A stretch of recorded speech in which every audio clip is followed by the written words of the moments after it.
Good morning, everyone. Welcome to today's hearing. Today we're going to hear evidence from Mr. Rodney Hancox, one of the experts instructed to assist the inquiry. Yes, Ms. Grange. Yes, Mr. Chairman. Could we call Mr. Hancox, please?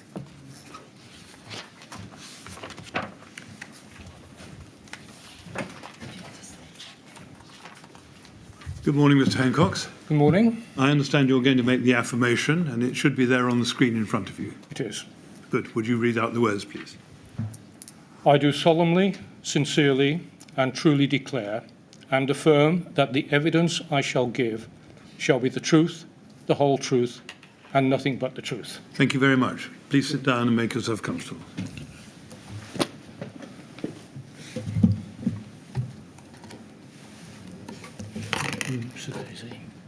All right, you've got some. Oh, good. You've got some water there, and Yeah. Yes. let's give you a moment to settle in.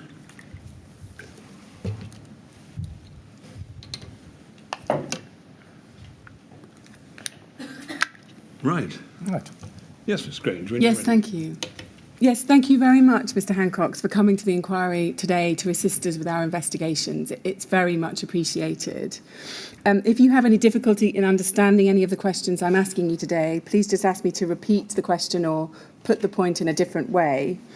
And please try and keep your voice up so that the transcriber who's sitting to your right can take a nice clear note of your evidence. Now, you've produced 2 reports for the inquiry. If we can go to your first main expert report at RHX 6012, we can see from this first page that the subject of the report, the specialist field, is gas engineering. And this report is dated the 1st of October 2019. It has 11 appendices, and I will refer to that as your first report. And can we go to your supplementary report as well, please? It's at RHX 6020. There we have that. It's dated the 18th of June 2021. That has 7 appendices, and I will refer to that as your supplementary report. Now, can you confirm that none of the opinions and conclusions in your report have changed since these were produced to the inquiry? I can confirm that, yes. Yeah. And if we look at page 6 of your first report, at paragraph 10, you confirm that you've provided this report in the same way that you would have provided it to a court. Yes. And you confirm the same thing at page 3 of your supplementary report. Now, can you confirm that any factual matters set out in your reports are true to the best of your knowledge and belief? Yes, I can confirm that. And can you confirm that your reports accurately set out your true and complete professional opinions on the matters addressed within them? Yes. Thank you. Now, you've helpfully provided us with a CV. Let's have a look at that. That's at RHX 701. There's your CV. And just to summarise, you're a chartered engineer in the field of gas engineering. Is that correct? That's correct. And if we look at the bottom of page 1 under the career history section, we can see that you've worked in the field of gas engineering since 1970. Is that correct? That is correct. And can you confirm that you've worked in various engineering positions with what was then called British Gas, including district engineer, area planning engineer, and operations engineer? Yes, I can. And is it right that while working for British Gas, you managed a number of gas incidents in the field, including fires on gas mains? Yes, I did. Yes. We can see over at page 2 of your CV that you then became a senior training advisor for British Gas HQ Regional Services between 1991 and 1996. Is that correct? That is correct. That's right at the top of the page there. And then in 1996, you became a freelance consultant for the gas industry. Is that correct? That is correct.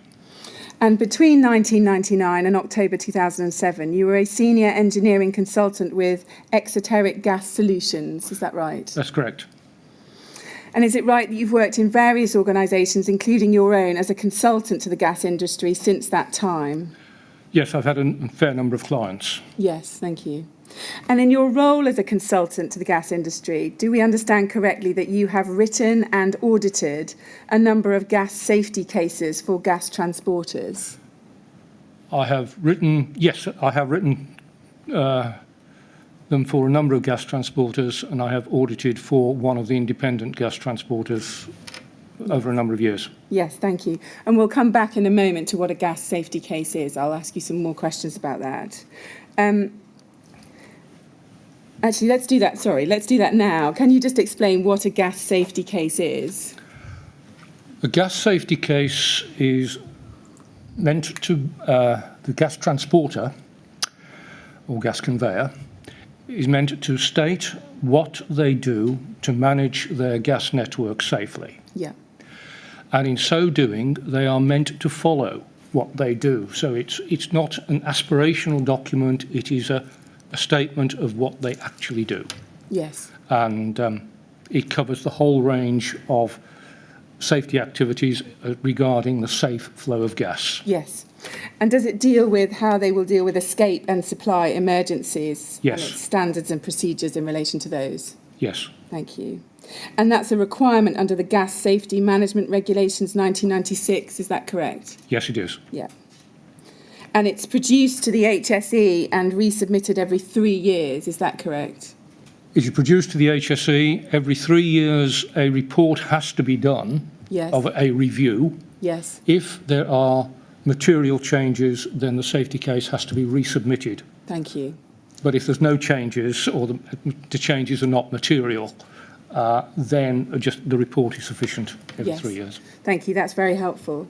And as a consultant, is it right that you've also designed gas networks yourself? Is Yes. that correct?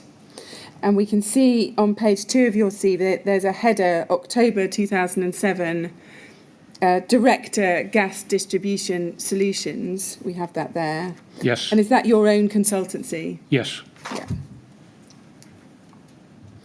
And if we look at the third and fourth bullet points on page 2, under that header, it says that you have prepared tender documents relating to the replacement of private gas networks conveying gas to multi-occupancy buildings with ones which were adopted by a, what does GT stand for there? GT? Gas transporter. Yes, for a housing trust. Is that Yes, correct? that is correct.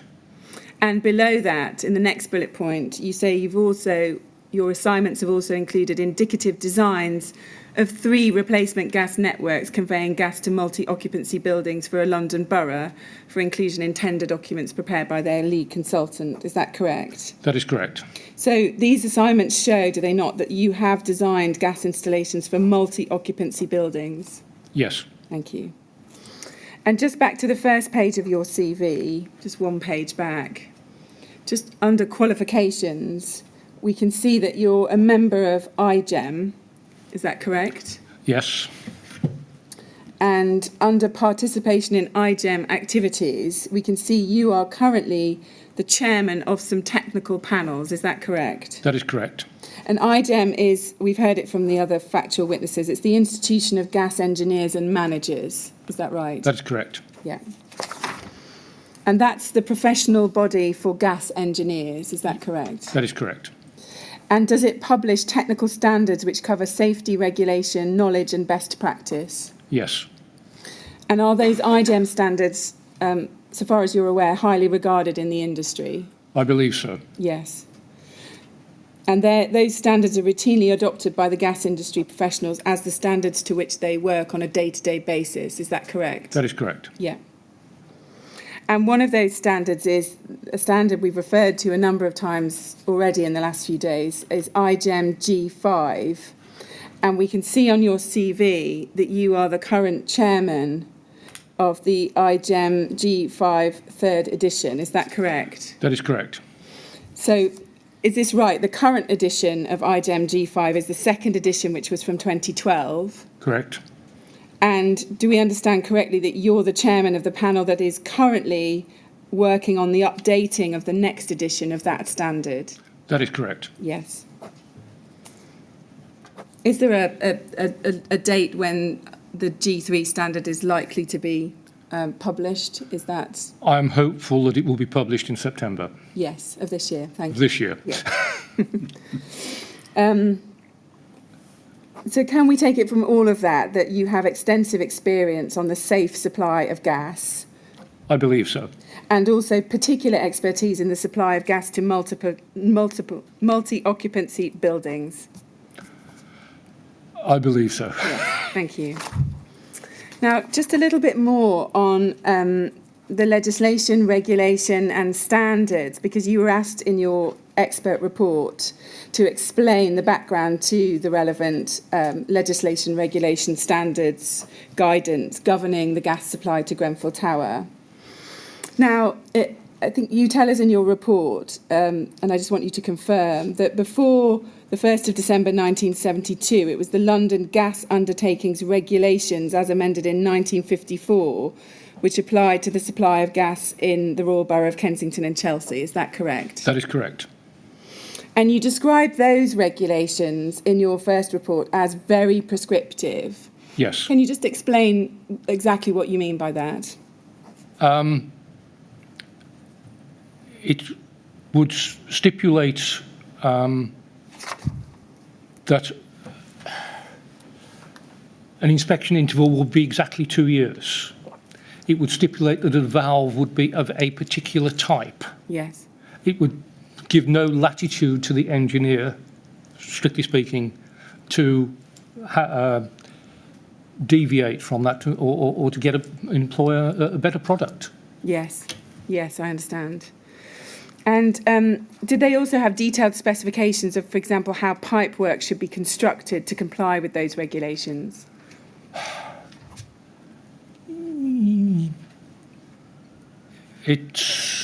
Yes, it would refer to British standards as they were at the time.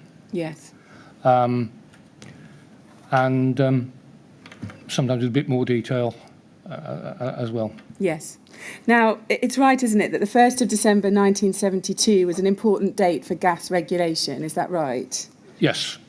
And that's the date that some new regulations came into force, the gas safety regulations of 1972, is that correct? That is correct. Can you just explain why that was such an important moment in the gas industry? Basically, those regulations, which were published, I think, about 2 to 3 months before that, and came into force on the 1st of December, they changed quite a few of the practices that the industry was following, and also extended gas safety regulations across the whole country. Yes. Not just having regulations for central London. The key things, as far as those regulations are concerned in terms of gas supplies into buildings, were that one, that a gas pipe going through a wall or a floor should be sleeved, whereas prior to that it was common practice to embed it in the concrete or just cement it into the wall. Yes, and for listeners, can you just explain very briefly what sleeving is? A sleeve basically is a larger diameter pipe through which the gas service or network pipeline will be inserted through. There would be a gap between the pipe and the inside of the larger pipe. Yes. There's the annular gap, which would be sealed with a mastic, so to give you some flexibility. Yes. That was one major area. It Yes. also, they outlawed placing gas pipes in unventilated voids. Those are the two major ones relating to gas pipework going into buildings. There were other changes which affected the gas appliances, etc., but which beyond the scope of the inquiry. Yes. So prior to 1972, there was no requirement to sleeve the gas pipes, is that correct? That's correct. And also there wasn't requirements to have an unventilated void, is that correct? That's correct. Yes. And in terms of ventilation, can you just explain what the purpose is of ventilation, just in brief? The purpose of ventilation is to, if you've got a credible gas leak, a leak out of a joint, a valve stem, etc., a minor gas leak, have enough ventilation to dilute the atmosphere and disperse the gas in air mixture before it gets to the lower flammable limit of the gas. Yes. We define adequate ventilation as being ventilation such that the gas in air mixture will not rise above 25% of the lower flammable limit. Yes, thank you. So to prevent there to be a build-up that could cause an explosion, is that That's correct. Yeah. Yeah.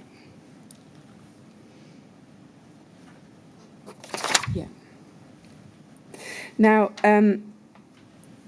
in terms of the date that Grenfell Tower was built, is it right that one of the challenges you had as an expert when looking back at the regime that applied when it was first built is that we're not sure exactly when it was built? I mean, we have 1972 to 1974, but is it right that you're not entirely clear whether or not the regulations would have been in force at the time the gasworks would have been completed at the tower? That's correct. It's the date when gas was installed in the tower is unknown. Yes. If it was installed before 1st of December 72, then those regulations would not have applied. But if it was after 72, strictly speaking, those regulations would have applied. Yes. But is it right that it took a little while for those regulations to be fully enforced and appreciated by the gas industry? That was my experience. Yes. So there were still buildings after December 1972 that might have been built without sleeves and without proper ventilation? Highly likely. Yes. And from what you've seen at Grenfell Tower, when we'll come on in detail to look at the gas installations there, does it appear to you that this tower was originally built in compliance with the 1972 regulations? They were not. No. Because you've not seen evidence of sleeving on the old pipes, is that correct? And you don't believe that originally it would have been ventilated properly? That's correct. Yes, thank you. Now, just in terms of other changes to the regulatory framework, by 2016, and that's relevant because that's when the new gas riser replacement work was carried out at Grenfell, as we know, there'd been a number of changes to the gas industry. Is it right that the industry was deregulated in 1985?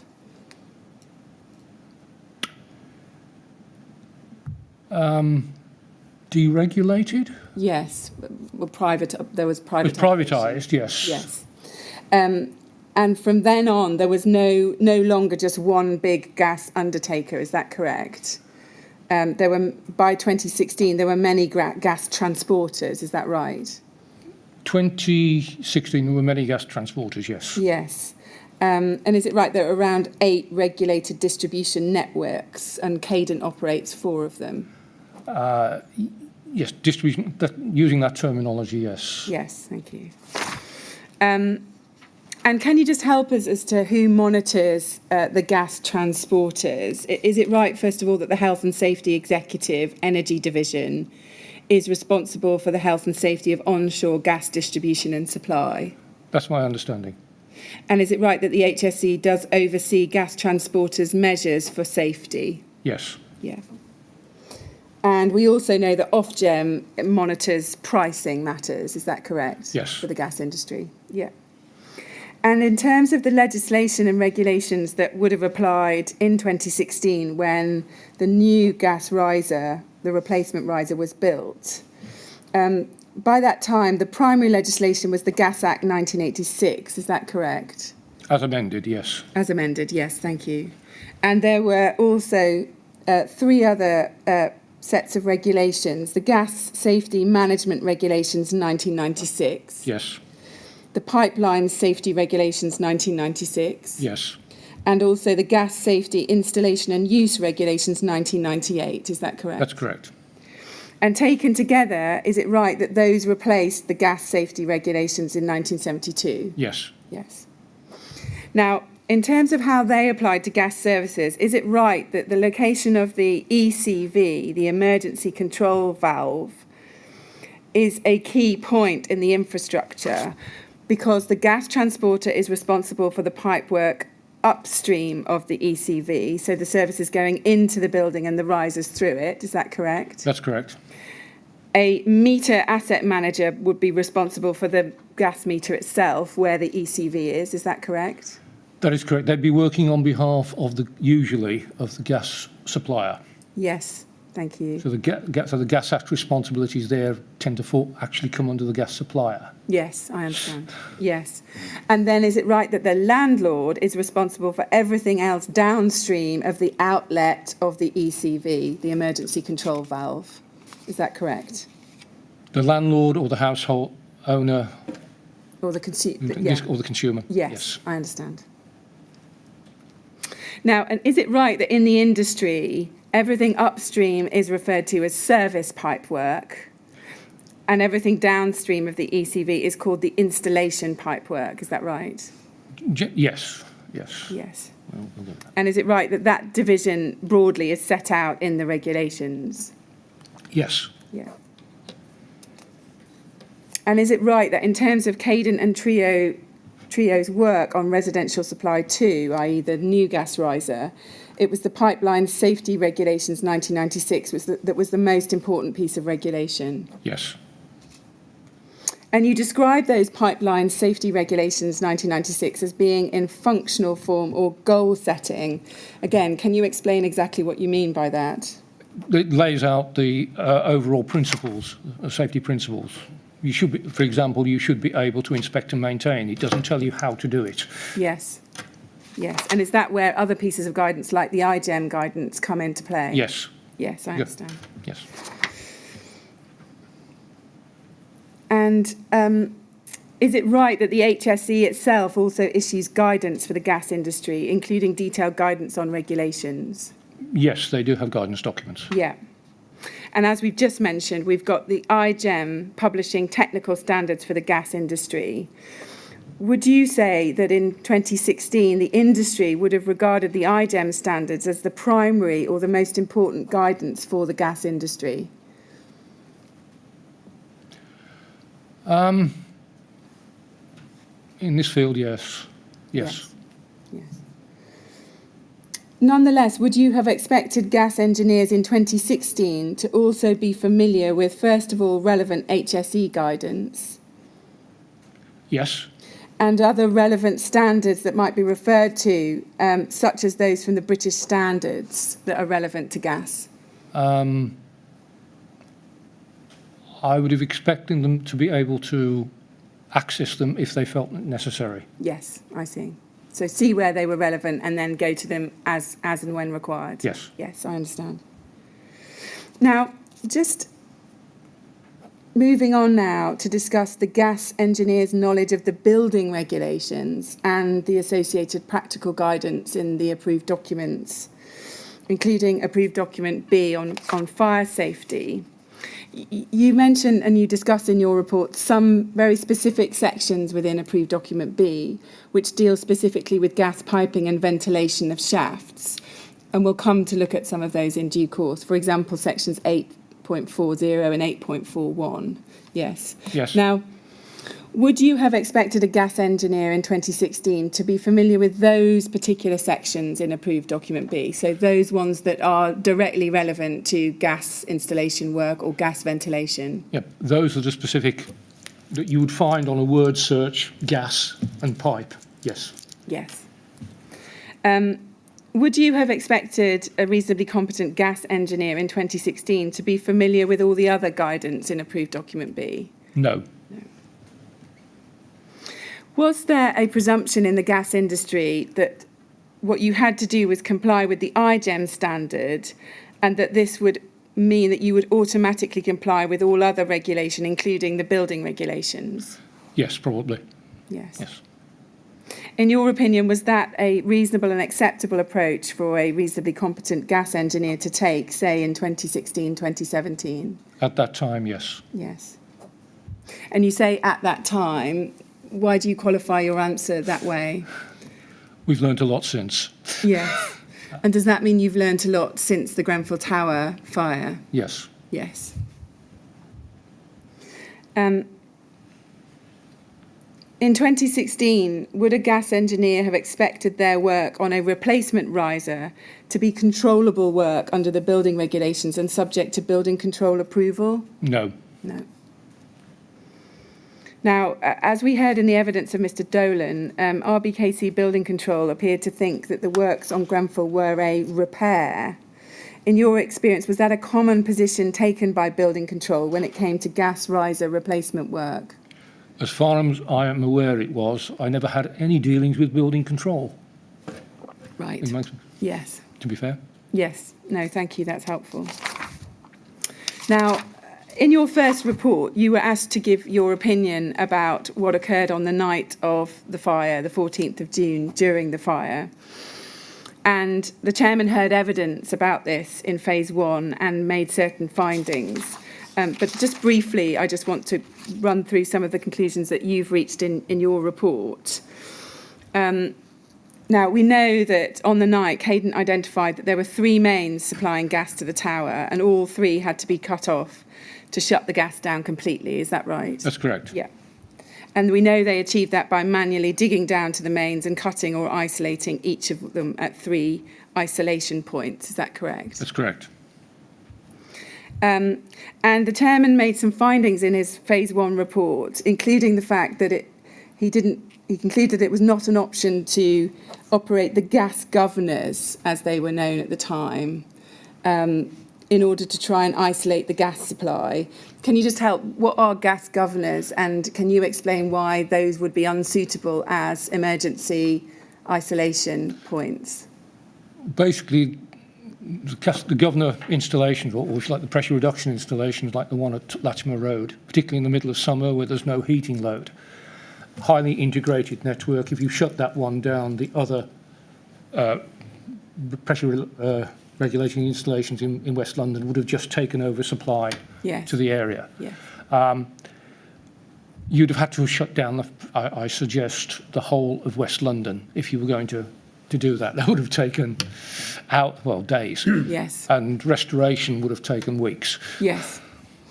Now, If I think I recall, and if I understand it correctly, that the function of the governors was to ensure that if there were a problem in one area, the flow was made up from other sources. That's Yes. putting it rather crudely, I'm sure, but is that right? Yes, that's good design. yes. Yeah. Yes. Now, in the phase 1 report, the chairman also concluded that turning off the gas supply by operating the pipeline isolation valves, or PIVs, on the east side of the tower was not an available option because they were completely inaccessible due to the falling debris during the fire. And we're going to come on, nevertheless, to look at PIVs and discuss the fact that there is this difficulty with PIVs being lost. So I'll ask you about that in due course. In the phase 1 report, the chairman also concluded that the conditions in the tower made it impossible to turn the valves off in the basement because there were risks to life. And you say in your report, do you not, that you entirely agree with that was a Yes. very dangerous situation for a gas engineer and not to be recommended in terms of going into a basement like that? That is correct. Yeah. And you say in your report that, in your professional opinion, the Cadent emergency engineers made the appropriate decision about the isolation, and you would like to think you would have done the same in the circumstances. Is that an accurate summary of what you've said? Yes, absolutely. Yes, thank you. Now, in the chairman's phase 1 report, he reached a conclusion that I'm just going to show us now, just so we can place that. If we go to INQ 30144817 and look at page 287.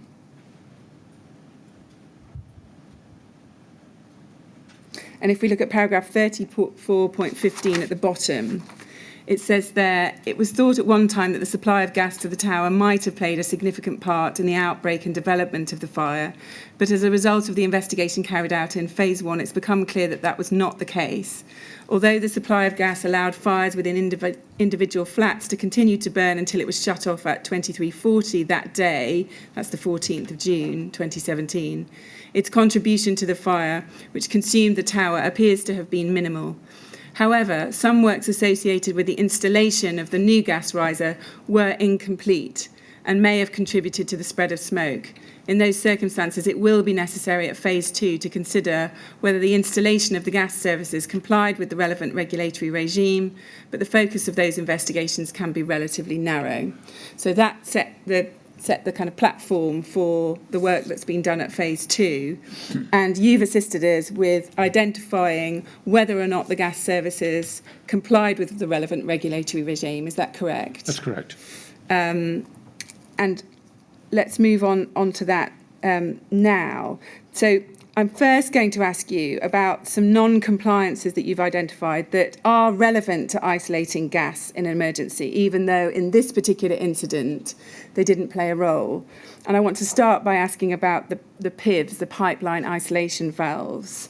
Now, in lay terms, is a PIV a valve that's located outside a building but close to it, which can be shut off to shut off the service pipeline for gas? Is that correct? That is correct. Yeah. And is it usually an underground valve? Yes. If we can go to your first report at RHX 6012 at page 71, we can see at the top you've provided what you describe as an exploded diagram and parts list for one of these service valves. And so what you've done is you've extracted the parts out and separated them so that we can see it. And is it right that there'd be a surface box at the very top of this valve? Yes. And is it right that that should be visible at ground level? Is that correct? That's correct. Yeah. And under that is a top section into which that surface box sits. Is that correct? That's correct. And is it right that below that is a chamber which allows access for the PIV without digging up the ground? That's correct. And that valve is located within that chamber. Is that correct? Yes. And can you just explain how you would operate that valve to block the flow of gas? Well, you would lift the lid of the surface box, assuming there isn't any debris or drugs paraphernalia or whatever in the chamber. You'd insert a valve key, and I believe a bit later there is a photograph of somebody doing just that, which would engage with the top of the valve, if you look at number 5 in that drawing, and you'd then turn the valve. Yes. And certainly up to 2-inch or like 50 mil diameter pipes, it's a quarter turn valve. Larger diameter services like the 10-inch into the for the boilers at Grenfell Tower would have been 13 or 14 turns. Yes. Different type of valve. And it being a quarter turn valve, what does that mean? That you can only turn it a quarter of a turn at a time? Only a quarter of a turn. To shut it off, you only turn it 90 degrees. I see. It's a ball valve, and you literally... Yes, I understand. turn. And just beneath that, you've given us, I think, the picture you're referring to, if we look at the bottom of the page. So those are pictures of the surface box and what they should look like at ground level. Is that correct? That's correct. And is it right that it's a special instrument that's actually used to engage with the valve? Is that correct? Yes, it's a simple square key. Yes. Which would fit over the top of the valve. Yes.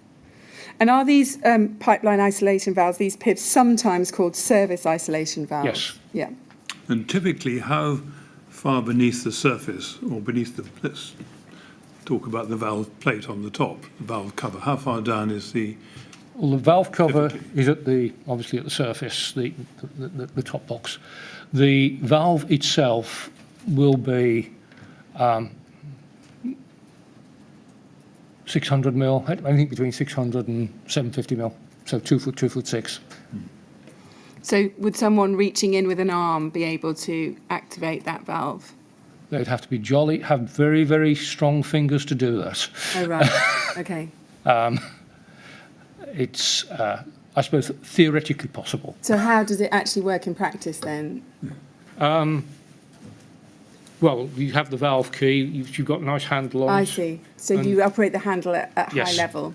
Which give you the moment to do it. Yes. I rather assume that when we talk about a key, what we're talking about here is a rod of about 2'6" in length with a... Probably about 3 feet. There's a photograph a bit farther on, Yeah. which actually shows a guy operating it. One Yes, if we go to opposed. page 67, I think we might be able to see that.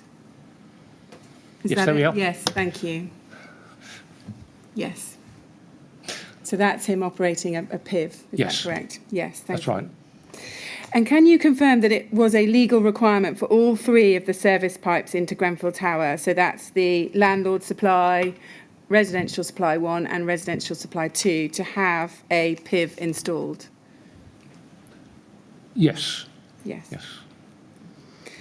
And just in terms of what the duty was to keep the PIVs accessible, if we can go to the Pipeline Safety Regulations 1996 now, this is INQ 30014790.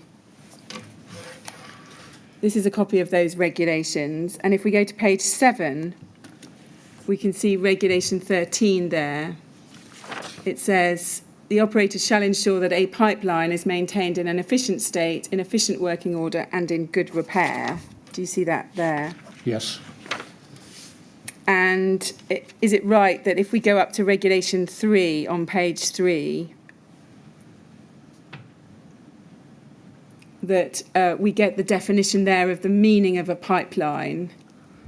And it makes clear in section 3.1 that the pipeline means a pipe or system of pipes together with any apparatus and works of a kind described in paragraph 2 below, and that paragraph 2 then makes clear that it includes at C valves, valve chambers and similar works. Is that correct? That's correct. So the pipeline includes all of these valves, including a PIV. Is that correct? That's correct. So there's a duty to keep the PIV maintained in an efficient state, in efficient working order and in good repair. Yes. Thank you. And just to be clear, does that include the valve chamber and the surface boxes? Yes. Yes. And it's your view, is this right, that there is an ongoing duty on the gas transporter to maintain the valve chamber and the surface box? Yes. Yes. I'll certainly maintain access to them. Yes, sorry. And that primarily includes making sure that there's access to the valve, is that correct? Yes. Now, you say in your supplementary report that you don't consider that it should be routine for a gas engineer to actually check that the valve itself is operating. Yes. That is that you don't think any check of the PIV needs to include actually turning it on and off. Can you just explain why you say that? My view, particularly when you may not know whether the valve is a quarter-turn valve or not. And it's my view that if you just went along to see whether it did operate, and if it was a bit stiff, and you could see from the photograph using your nice big handles, and a good strong chap suddenly making it move, they'll turn off supplies to the block of flats. So you've got a lot of supply incident. Right, yes. And I don't think that risk is worth taking. Yes. And in your experience, does the valve itself require a lot of maintenance? Is it likely that it's going to deteriorate, or do these usually work when you need to go to them? They usually work, Yeah. even if they're many, many years old, but they might require a little bit of brute force and ignorance. Yeah. But is it right that a key problem that you and others from the gas industry have spoken about, and you discuss it in your report, is a phenomenon called lost PIVs? Yes. And can you just explain what you mean by a lost PIV? Well, basically, local authorities will resurface roads and footpaths. They will do other roadworks such as moving up the curbs and so on. And in doing that resurfacing work, etc., the contractor may not replace the valve box in their work. Yes. Especially if there isn't a council supervisor on site at the time. Yes. And in your experience, is that a common occurrence in the gas industry? It's not uncommon. Right, yes. So it's not common, but it's also, you're not surprised when... I'm not surprised. No, when you learn that's happened. Yes. And would a reasonably competent gas transporter have known about this as a problem affecting the industry in 2016? I would have thought so. Yes. Yes. And would you expect a reasonably competent gas transporter to be checking the accessibility of PIVs regularly? It's something they should have been doing, but I don't think was being done. Yes. Yes. So in your experience, that's not been... It's always a job that can be put off till tomorrow. Yes, I understand. And would you expect a reasonably competent gas transporter to have taken action when they discovered that PIVs had been lost or could not be located? Yes. Yes. And just to be clear, is this the first line of defence in an emergency? Is that the first thing that a gas engineer will look to do to turn off the gas in the event of some incident? Yes, in terms of rectifying it, yes, or making it safe. Now, we've already discussed that gas engineers can obviously shut off these PIVs. In your opinion, is there any case for allowing other people, non-gas engineers, to shut off PIVs? For example, fire services personnel or building fire wardens or other responsible persons? It's a controversial point, but there is a case that leaving it to the gas engineer to do it, who has access or should have access to plans so they can turn the right valve off. Yes. That's the big fear of letting other people willy-nilly have access to valves. Yes. But it's why the industry has oscillated over the years between letting emergency services have details of where valves are, Yes. to saying, if you want a valve, call us out, we'll deal with it. Yes. And in your opinion, going forward, what is the correct approach? Should it be just gas engineers that manipulate those valves, or should we think about other persons becoming responsible for dealing with them? I'd say keep it to the gas engineer, but the other people, I think, will need to cooperate. Yes, and we'll come back to this later when we look at the recommendations you've made in your report. Now, in your first report, you talk about the hierarchy of options as to where to put the PIVs on services into buildings, and you tell us that this is covered by the IGEM G5 second edition. If we can just look at that document now, it's at RHX 705. There we have the IGEM G5 second edition, and if we could go within it to page 65, at the top of the page we can see paragraph 7.3.4, which says the location of the PIV shall permit access to it in normal circumstances. In selecting the location of the PIV, it shall be sited as near as practicable to the boundary of the property. The effect of a building fire on its operability shall be considered. It shall not be positioned where vehicles are likely to stop or park. And if we go down the page, we can see that there's a figure 27, which is a diagram. And is this right? This is showing the hierarchy of preferred locations for where PIVs are to be placed. Is that correct? That's correct. And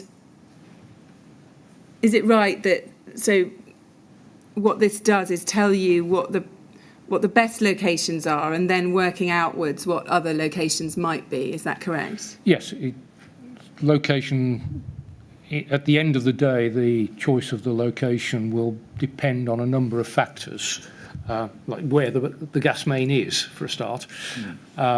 Yes. And how much land, or what's the distance between the main and the block of flats. Yes. Yes. And is it right that the most preferred placement for PIVs, as shown in this diagram and in this guidance, are points C, F, J, N, M and L? So we can see C, F, J there at the top. They're on the footway. Is that correct? Yes, that's correct. And then we've got points N, M and L.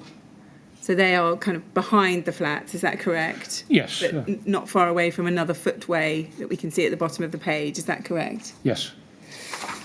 And then is it right that the next preferred is inside the property boundary, but not in a planted area? Correct. So that would be at points A, D and G, Yes. is that correct? So you can see there's the planting area with little black plants circled there. And it's really not a good idea to put these in planted areas, is it? No, but they are.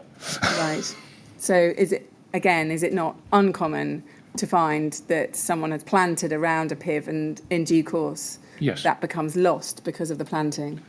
Well, you have the planting, you have enthusiastic gardeners, you have weeds, Yes, thank you. etc. Yes. And then the next preferred location elsewhere in the property boundary, and it's got to be at least 5 metres from the building, is that correct? Preferably, if Yes. you've got 5 metres. Yeah. So those are points B, E and H. Yes. And then finally, the least preferred points are K and L, is that correct? Yes. We can see right next to those flats. Now, is it right that you think, and we know you've been to the tower on, is it 2 occasions you've been to Grenfell I Tower? had 2, yes. Yes. That you consider that the PIVs at Grenfell Tower were located under the footway within a few metres from the east boundary of the building? Yes. Now, if that's right, were they correctly positioned in accordance with the IGEM G5 guidance? Yes. Yes. In your opinion, was there any better position for them to be? No. The positions were governed by where the building, or more specifically the basement wall was, Yes. and where the 15-inch gas main on the eastern side was. And the PIVs had to be between those 2 points. Yes. And is that where any reasonably competent gas engineer would expect them to be? Yes. Yes. Now, we heard from Mr. Harrison about how PIVs were likely to have been installed on residential supply 1 because they were identified in Cadent's 2008 survey. Is that your understanding as well? That's my understanding, yes. Yes. But we also know that they could not be found in Cadent's later survey in September 2016. Is that correct? That's correct. And that matches your observations Yes. on site. And if we can go to your first report again, RHX 6012 at page 122. This is figure 68, which is a photograph. This is actually a photograph which was taken from Mr. Boygill's survey when he was surveying for the riser replacement works. And is it right that this shows the footpath on the east side of Grenfell Tower? I believe so, yes. Yes. And you've marked this up with a text box pointing to a manhole cover, but that's not the PIV surface box, is it? No, it's not. No. And that surface that we can see there immediately adjacent, did that appear to you to be relatively recent landscaping work that was done at the tower? Yes, it looks it. Do you agree with Mr. Harrison that the likely cause of the PIVs being lost at Grenfell Tower is that they were covered over probably during the primary refurbishment works, which completed in July 2016? I think the probability of that is quite high. Yes. But the reality is we don't know for 100% for sure, do we? Because it is possible that they were covered up sometime closer to 2008, is that right? But the most likely explanation is it was part of the refurbishment works. Yes, I believe that's, as you say, the most likely Yes. Thank you. explanation. And the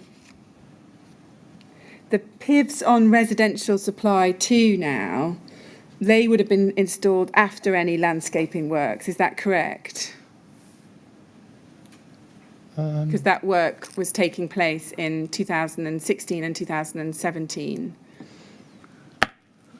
The PIV for the residential supply number 2 was installed, I think, in February 2017. Yes. So that's after practical completion of the refurbishment works in Yes. July 2016. Is Yeah. that correct? Yes. So is it right that the PIV for residential supply 2 should have been accessible regardless of whether the other PIVs had become lost? Yes. Now, Do you think that there was a PIV on residential supply too? I believe one was installed. Yes. There is an as-installed drawing, which I mentioned in the report and show. So I'm confident that one was installed at time of construction. Yes. And we heard from the witnesses that the suspicion is that it was the Metropolitan Police concrete pad for the lift work that was put in after the fire that may have covered up that PIV. Do you believe that may be correct? That is a possibility. Right, yes. And just to be clear, you couldn't find that PIV when you went to the tower, could you? No, I couldn't. I attempted to do so because the measurements from that drawing I mentioned gave the PIV as 9 metres exactly from the northeast corner. Yes. And insofar as I was able to measure 9 metres accurately with a 3-metre tape 3 times, I ended up about less than half a metre from the edge of the plinth. Yes. So it is possible with measurement error on my part, on the part of the guy who installed it, Yes. that the PIV was underneath the where the plinth was put. Yes. That's the plinth for the lift that was put after the fire. Yes. Yes. Yes. And it's I right. take it you, sorry, Ms. Yeah, Green. no, sorry. You were obviously looking pretty hard for this Yes. valve cover. Are you in a position to say, in effect, that it must be under the plinth, otherwise you'd have spotted it?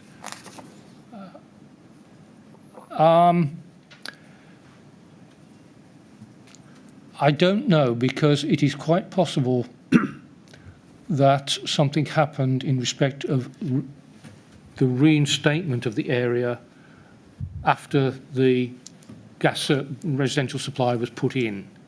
There were some reinstatement defects which were reported.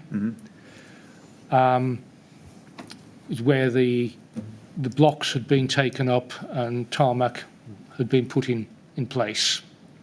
So it is possible that it was lost at the permanent reinstatement of that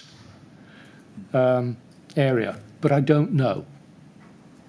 I don't know. It's why I won't say categorically that it's under that plinth. All right, well, that's helpful. Thank you very much. Yes, thank you. And just to be clear, we haven't been able to go back and look underneath the concrete plinth. That just hasn't been possible, has it? No. Now, we know that Cadent has no record of any action or any plans of action to reinstate the PIV to Residential Supply 1. Cadent appears to have known about that lost PIV and from at least the 1st of October 2016 to the night of the fire. Can you help us, in your opinion, what steps do you think Cadent should have taken once it became apparent that there was a lost PIV on Residential Supply 1? Well, we lost PIV on both Residential Supply 1 and also the landlord supply. Fine. Do both together. Both once together. you knew that both were missing. Well, in the first instance, there should have been dialogue with the TMO. Yes.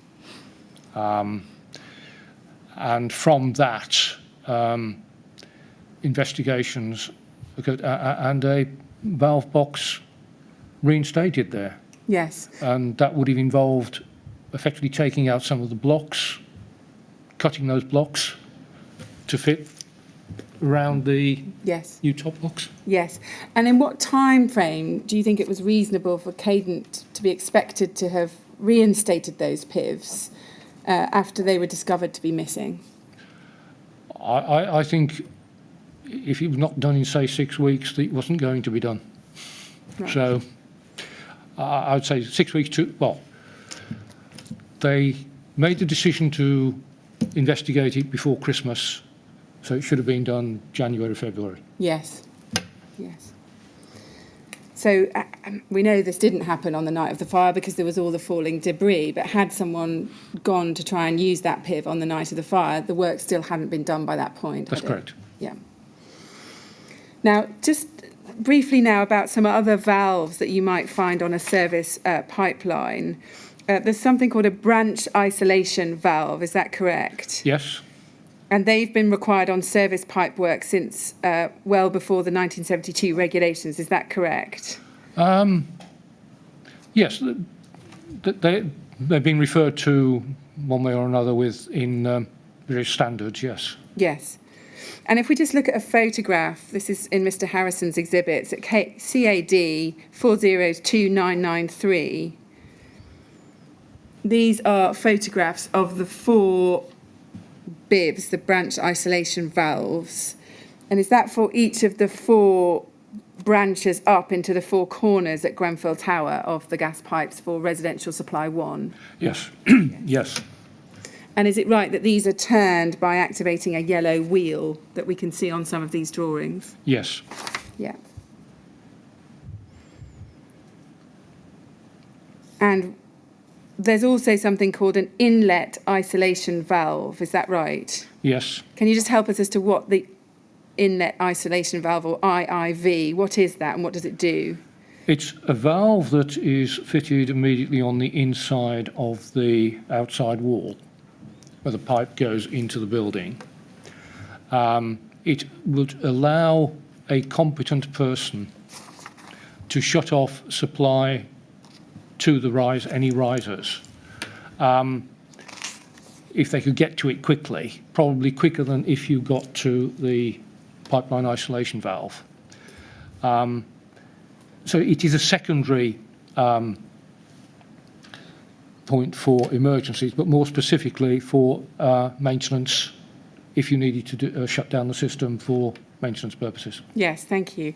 Let's look at a photograph of one of those in your first report. This is at RHX 6012, page 29. It's figure 21. There we have it. Is that an that was inlet? the inlet isolation valve on residential gas supply number 2, yes. Yes, thank you. And are these IIVs a more recent requirement than BIVs and PIVs? Yes. Yes. And is it right that there should not have been, you wouldn't expect to see an IIV on residential supply 1? Is that right? Because they're a more recent requirement. Yes. Yes. Now, the role, you've made clear that the role of a BIV is primarily for maintenance. That's right, isn't it? Yes. And is it right for that reason that they're meant to be relatively inaccessible, that you don't want day-to-day access by people in the building to those? That's correct. You don't want valves. The only valve that you want the consumers, the residents, to have access to is the emergency control valve. Yes. And can the same be said for IIVs, that because they're really intended primarily for maintenance, that you don't want to make them readily accessible? That's correct. Yeah. Now, sorry, carry on. Sorry, I can expand on yes, please on do. That. The if it was readily accessible to someone with mischief in mind, they could go turn the valve off and knock off supplies to all the consumers on that riser. Yeah, so that would be all the flat 2s. All the flat 2s. Yeah. The danger then comes that if they've knocked them off for, say, 5 minutes and then turn the supply back on, and somebody is cooking away in their kitchen, and their cooker does not have a flame supervision device on it, Yes. then you could then fill the kitchen up with gas, Yes, I see. and the consequence that could be. Yes, thank you. Now, you've noted in your first report that there wasn't a ladder built into the basement which gave access to the IIV on residential supply 2, which gave access to this valve. Yep. If we can go to page 199 of this report, at paragraph 411. So you say there, it's noted that in the absence of a ladder, the valve was not accessible either to Cadent Gas or the emergency services or a TMO competent person in an emergency. Given that an IIV is not an emergency control as defined in the pipeline safety regulations, I do not believe its relative inaccessibility constitutes a regulatory non-compliance. On the other hand, I believe the inaccessibility constitutes poor practice and non-compliance with the third bullet point of, and then you've quoted from 7.4.2 of IGM, or you refer to that, of IGM G5. Is that right? And what you're saying, I think, is that not providing a ladder to it was poor practice and not compliant with that part of IGM G5. Is that correct? That's correct. Yeah. And that part of IGM G5, just to be clear, says that the IIV shall be accessible for maintenance purposes. Is that correct? Yes. Now, would you accept, though, that working at the height the IIV was would probably more properly require scaffolding, not a ladder? What I had in mind when I wrote that was something like the ladder that's actually up on the 24th floor on the outside to get onto the roof. So in other words, a ladder with steel bands around it, or having a ladder within the plant room that could be picked up and used. But it's scaffolding to operate a valve, to turn a handle, one hand. Even following HSE advice of 2 feet, one hand on the ladder at all times. That's taking HSE or health and safety guidance to its extreme. Right. So you maintain your view, do you, that it's reasonable to expect a ladder to have been put there for maintenance? Yeah, or to be available, yes. Yes. Thank you. Just to finalise this point, at page 211 of your first report, paragraph 447, you have said in your first bullet point there that you think the lack of a ladder providing access to the IIV and associated signage was relevant to the events of the 14th of June 2017. Can you just explain why you've said that in that part of your report?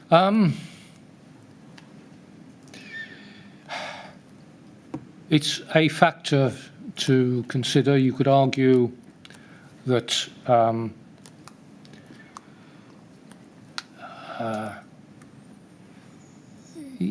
something that one can debate about.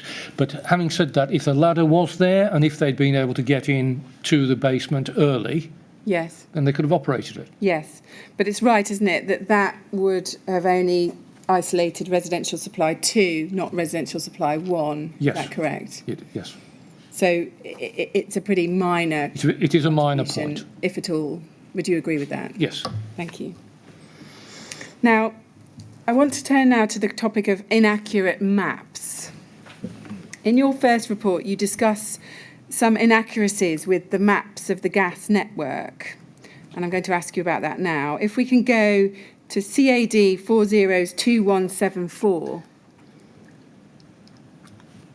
Now, we understand this is Cadent's record plan of the network as it was on the 14th of June 2017. We can see Grenfell Tower is marked in the middle in the grey square. The pipelines are in red, and we can see that only one is marked as entering the building. Is that correct? That's correct. And is that the landlord supply that's marked? I believe so. Yes. And we can also see images of what the Cadent personnel could see on the night of the fire on their handheld devices. They're called Go Books, or handheld electronic devices. If we can look at CAD 402241, there we can see a picture of what they could see on their handheld devices. And in the top third of the map, we can see Grenfell Tower again. And again, is it right that we see only one pipeline recorded as entering into the building? That's correct. And from that, do you understand that the network plan was not up to date on the night of the fire? That is correct. And you tell us in your report that the pipeline safety regulations 1996 are relevant to this. If we can go to INQ 3014790 and look at page 9. In the middle of the page, we can see regulation 16. That's called prevention of damage to pipelines, and it says, for the purpose of ensuring that no damage is caused to a pipeline, the operator shall take such steps to inform persons of its existence and whereabouts as are reasonable. And was it understood in the industry that it was implicit in this regulation that there was a duty to keep accurate maps of gas pipelines so that the operator is in a position to inform persons of their existence and whereabouts who otherwise might cause damage to those pipes? Yes, I'll say reasonably accurate plans. Yes, I'll come on to that in a moment. I think you accept that it would be counsel of perfection to expect all maps to be absolutely perfect. Yes. And I'll come on to that in a moment. Just thinking about Regulation 16, what is your understanding about what type of situation it's envisaging? Basically, other utilities, contractors working in the vicinity of the pipeline, particularly with a mechanical excavator, pose a risk of damage. And if they hit the gas pipe and also, shall we say, electricity cable at the same time, you have a fire and possibly casualties. Yes. So that's your danger, that's your hazard, that's your risk. Yes. Essentially, there is a HSE guidance,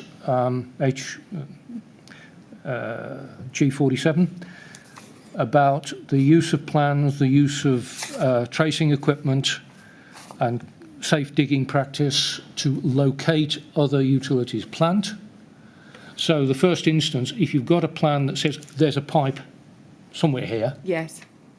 then you look for it carefully, expose it, and you work carefully around it. Yes. That's as I see it, that's the process in terms of preventing damage. Yes, that's helpful. Yes. And can we also look, while we're here, at Regulation 12 on page 7? This is titled Arrangements for Incidents and Emergencies, and it says that the operator shall ensure that no fluid is conveyed in a pipeline unless adequate arrangements have been made for dealing with an accidental loss of fluid from discovery of a defect in or damage to or other emergency affecting the pipeline. Now, the pipelines directly into Grenfell, we know, would have had PIVs on them. Those PIVs would have been part of the arrangements for incidents and emergencies. Is that right? One could argue that. Yeah. I believe this regulation is more focused on the setting up of an emergency response. I see. Yes. Because the point I want to put to you is, does it follow that the duty to keep an accurate map of these accessible in an emergency might also be a Regulation 12 duty?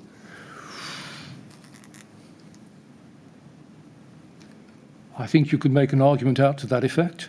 Right. But that's not how you've commonly understood it in No. the industry. Thank you. And just to be clear, do you say that in any event, and regardless of these regulations, it's a matter of good practice for a gas transporter to have up-to-date plans of its gas network? Yes. Now, we heard in the evidence of Mr. Harrison that in 2008, the surveyor appears to have recorded the residential supply 1 pipeline by just marking it in hand on the map. Do you remember that evidence? Yes. And we know from Cadence survey in September 2016 that the map that those surveyors had only recorded 1 pipeline in. Now, if we could go to your first report and what you say about this situation at RHX 6012 at page 74. And if we look at paragraph 174, you say, in the light of this, that it appears to me that National Grid Gas Limited, as it then was, did not initiate its DR4 asset management error management process on receipt of the above survey information from the field. Can you just explain briefly what the DR4 asset management error management process was? My understanding is that somebody like those surveyors who went out in 2008 have spotted a mistake on the records. They would fill up a form, mark up a drawing with the error or the missing pipe, whatever, and the measurements, and put it into the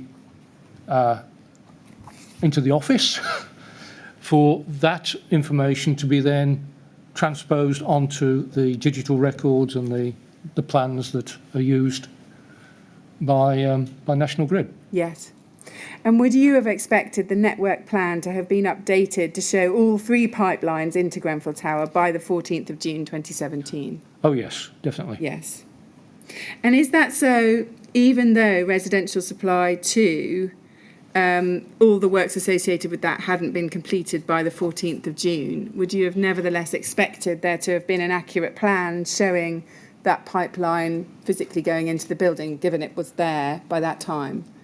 It was there. A record trio had written up or produced an as-installed drawing, which I believe they had submitted to Cadent early March. So in my opinion, that drawing, or the details of that drawing, should have been put onto their records, certainly within 30 days of that record be passed over. Yes. Now, it's been pointed out that, in fact, the operatives who isolated Grenfell Tower on the night did get provided with information from other sources. So we know that Simon Boigle sent an email to Cadent on the morning of the 14th of June 2017 describing the services. And we can see that Mr. Allday got that information. So is it right that, in fact, the Cadent operatives did get the correct information about the supplies to Grenfell Tower when it mattered? Yes. But in your opinion, is that how it should be done in practice? It's not how it should be done, but I wouldn't discourage it. No. So helpful that it is done, but the maps should have been accurate in the first place. Yes. Thank you. Mr. Chairman, I think that's a good moment for our break. Yes. All right. If that's helpful. Yes, well, as I think you know, Mr. Hancox, we have a break during the course of the morning. And this is obviously a good time at which to take it. So we'll stop there. We'll resume at 11:30, please. And as with all the other witnesses, I'm going to ask you not to talk about your evidence or anything relating to it while you're out of the room. Well, thank you very much. Would you like to go to the usher then, please?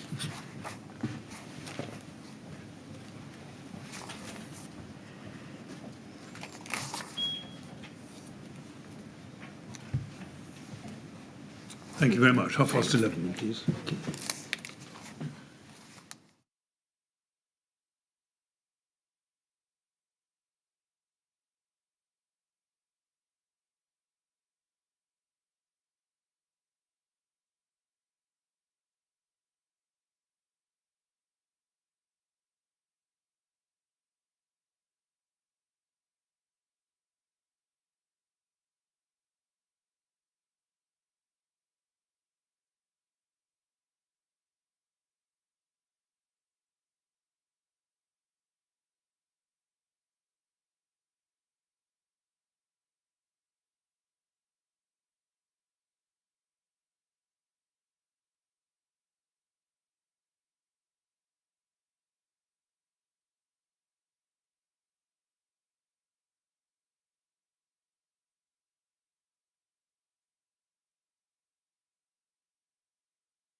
Would you ask Mr. Hancox to come back? Thank you.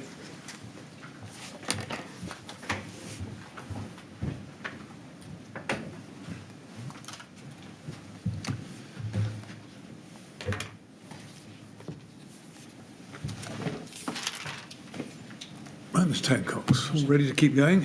Yes, certainly. Good, thank you very much. Yes, Ms. Grange. Yes, thank you. Just before we go back to the topic of inaccurate maps, I just want to ask you a discrete question about the colour of pipes. Are there any relevant regulations and guidance about what colour the pipes had to be inside the building, once they're inside either the basement or in any of the rises? And is that something that you considered in terms of Grenfell Tower? Yeah, there is guidance that says that gas pipes should be painted yellow. Yes. In practice, that's fine in a boiler room, the moment you get, or in a duct. But once you get outside of a boiler room or ducts where people can see pipes, they object to bright yellow pipes being attached to buildings or running where they can be seen. Yes. So the practice is to probably paint them black or whatever colour the building owner wants. Yes. And put a discreet but obvious tape that says gas pipe Right. on the pipe so that it can be recognised. I see. So at Grenfell Tower, the fact we saw black pipes going through the stairwell, that was not uncommon in the gas industry. That is very, very common. Yeah. Because, as I say, it's invisible where people will see. Yes, I see. Thank you. Now, just back to inaccuracies in maps, and now I want to talk about the Station Walk main, if you remember. Yes. One of the questions that was raised in phase one was about the diameter of the main at Station Walk. And you'll recall that the go books that the gas operatives had showed it to be of 12-inch diameter, but when they finally excavated it, they discovered it was 15-inch diameter. And the Cadent emergency engineers had also not expected the main to be as deep as it was, and they had some trouble locating it. Now, you tell us in your report that you don't believe it was reasonable for Cadent's personnel to have known that the main was 15 inches. And I'll come back to that in a moment. Just before we explore that, in your opinion, did the map stating that the main on Station Walk was 12 inches in any way delay the isolation of the gas on the 14th of June? So did the fact it was marked as a 12-inch rather than a 15-inch affect what they did in practice? In practice, not really, not materially. Yeah. But would it be fair to say that some difficulty in actually locating the main on Station Walk did appear from the evidence to delay the isolation? To some extent, yes. Yes, I think one of them says perhaps for about 4 hours, based on one of the Cadent witness statements. That's Peter Hyatt. Now, in terms of having an accurate map of Station Walk, would the main at Station Walk have been considered a pipeline that would be relevant in an emergency? No. No, because it's too far away from the building. Yep. Yes. So are we back into Regulation 16 of the gas safety pipeline regulations in terms of the fact that there needed to be accurate maps so that people could inform others or indeed inform themselves of its existence? Is that correct? I believe so, yes. Yeah. And in your opinion, does the obligation to keep an accurate map of the main at Station Walk come from that regulation? Yes. There's also arguments that parts of the Gas Act also apply, but Yes. I will leave that to legal teams to Yes. to consider. In your opinion, was the record of the main at Station Walk sufficiently accurate to inform persons about its whereabouts and to ensure there was no damage done to it?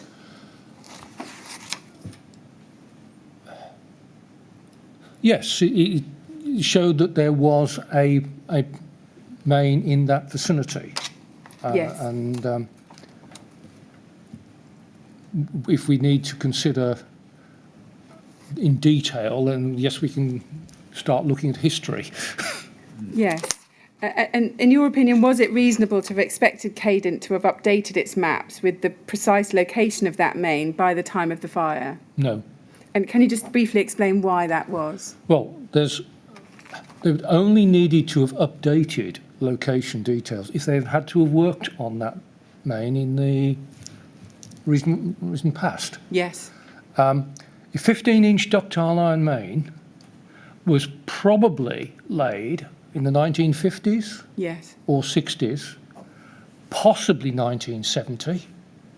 But that diameter, imperial-sized ductile iron mains were only laid on a fairly brief time period, and so the 50s and 60s. So probably before the Lancaster West Estate was developed.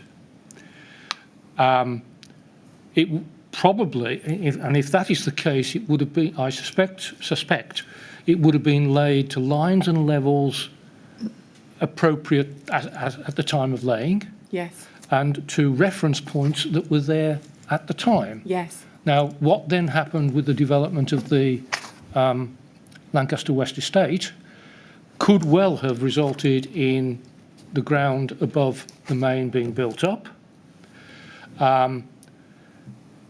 There's a reference in witness statements to a wall being present which hindered the location of the main. Now, you don't lay a main under a wall. The wall gets put in afterwards. Yes. So I strongly suspect that the main has always been where it's been laid, but the ground landscaping, civil engineering works have Yes. changed its position in respect of plans as of today's date, Yes. if that makes sense. Yes, it does. And just to be clear, for essentially that reason, you're not critical of Cadent for not having an entirely accurate map of the location of that main. Is that correct? Thank you. Can I just ask you this? What we heard on the previous occasion was that the team that was sent out to isolate the gas found they had to cap off that main, and they didn't expect it to be a 15-inch main. They had equipment that was designed to work on a 12-inch main. Now, they were able to use it effectively, so it didn't matter. But should they not have known that it was a 15-inch main and had the right equipment? No, they would have been equipped. Standard bagging off equipment is for up to 12-inch diameter main, Yeah. and they had that available.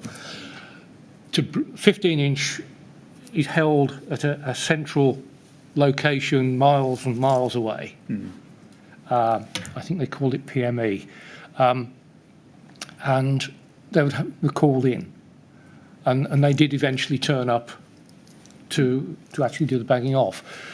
But by using the overinflated bags, they were able to effectively temporarily stop off the gas supply.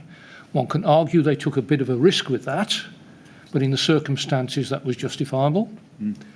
I suppose they might have added an extra 15 minutes or so whilst they did a test on the 12-inch bags to see the diameter to which they were expanded, over-pressurised to.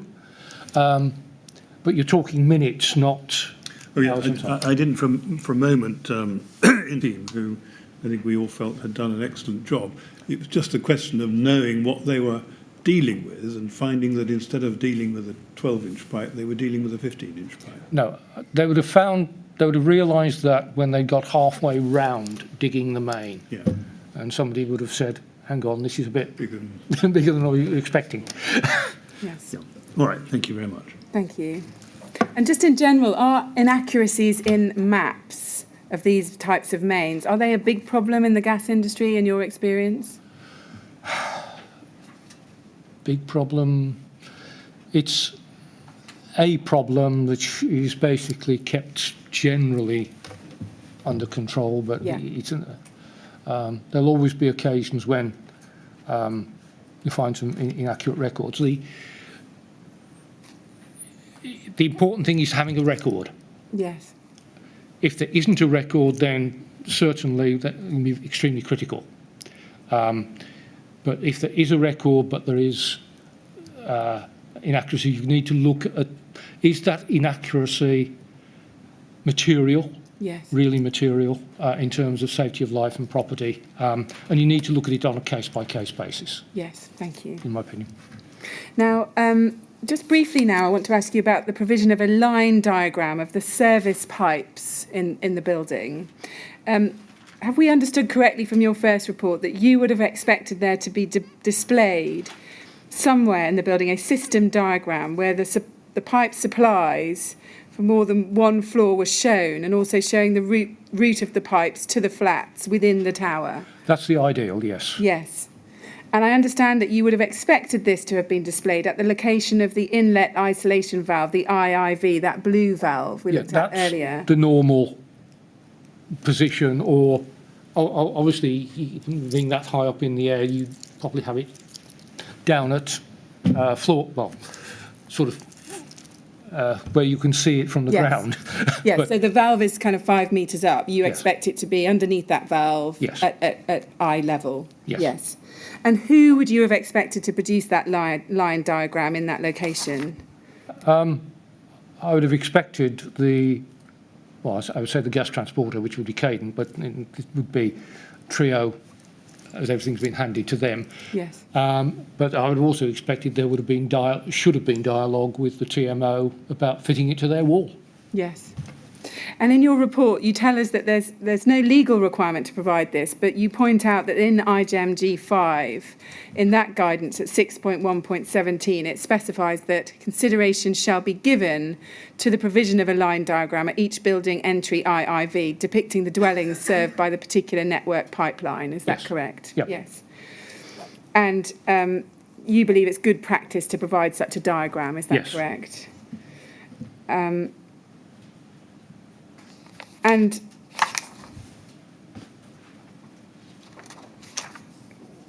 do you agree with this, though, that the gas engineer would readily recognise the IIV itself without the need for signage? They would recognise it as it was. They wouldn't necessarily know what it fed, where you've got more than one pipe going into the building. Yes. So do I take it from your evidence that it's not enough just to say, well, a gas engineer, when he gets to site, would understand what he was seeing? You're saying it's good practice to provide that line diagram, not just for that gas engineer, but for other persons working in the building. Is that correct? Yes. Yes, thank you. Now, you also discuss in your report the extent to which gas might have fed fires on the night of the 14th of June 2017. And I just want to turn briefly to this. But before I do, I'm going to give a trigger warning to those who may be watching and attending that we may go to some images of the building on fire and they may choose not to watch that. So I'm going to give that trigger warning now, and I'll also give it immediately before I show any such images. Now, you note in your first report that some witnesses saw what they described as blue flames coming from the tower, and they thought this might be gas fueling the fire. If we go in your first report at RHX 6012, page 106, we can see that you have provided here some images of 2 Bunsen burners. And we can see that we have blue flame on the left and yellow flame on the right. Can you just explain, taking the image on the left first, what is needed to achieve that blue flame which we see on the left? Well, basically, what is happening is that you've got gas coming through the Bunsen burner and primary air is being entrained through the hole at the bottom of the Bunsen burner tube. Yes. So you've got a gas in air mixture then going up the Bunsen burner. So you've got a primary combustion or reaction zone where in the middle of the flame, and you've got some secondary air, which is the atmosphere outside the flame, also feeding in from the outside. That gives you your nice bluey green hot flame. Yes, thank you. And in contrast to that, can you explain what we're seeing on the right with the yellow flame? Well, what you've got with the yellow flame is there is no primary air being drawn in. The valve at the bottom of the Bunsen burner is closed, and so the air to mix with the gas for combustion, all of it is coming from the outside atmosphere. Yes. So you've got far less efficient combustion. So what you've got almost on the left-hand side, you've got a depiction of what somebody who uses a gas cooker will see from their hob. Yes. Whereas on the right is where you've got no primary air. Yes. And effectively, you've got a gas at an open end being burnt. Yes. Thank you. And just thinking back to the events of the night, in your opinion, if escape gas was burning in the tower, and just to be clear, that might be burning off a meter end or burning due to, say, a ruptured riser, and we'll come to both of those in a minute. Mm-hmm.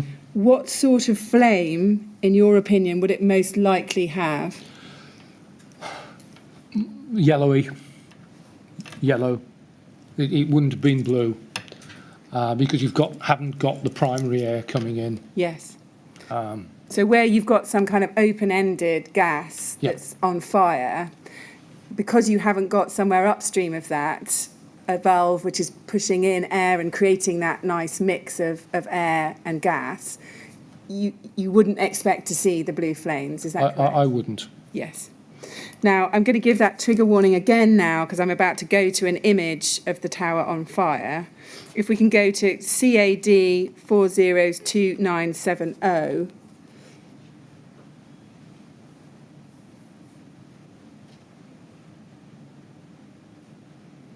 This is a PowerPoint presentation created by Caden after the fire. And if we go within this to page 9, we can see a photograph taken within a flat. It says it's believed to be a flat ending with the number 3 or 6 with the gas service pipe on fire. Now, can you just describe from a gas safety perspective what you're seeing here? Well, over on the right, and I concur, it's a flat with either number 3 or number 6. Yes. It's where the meter position is.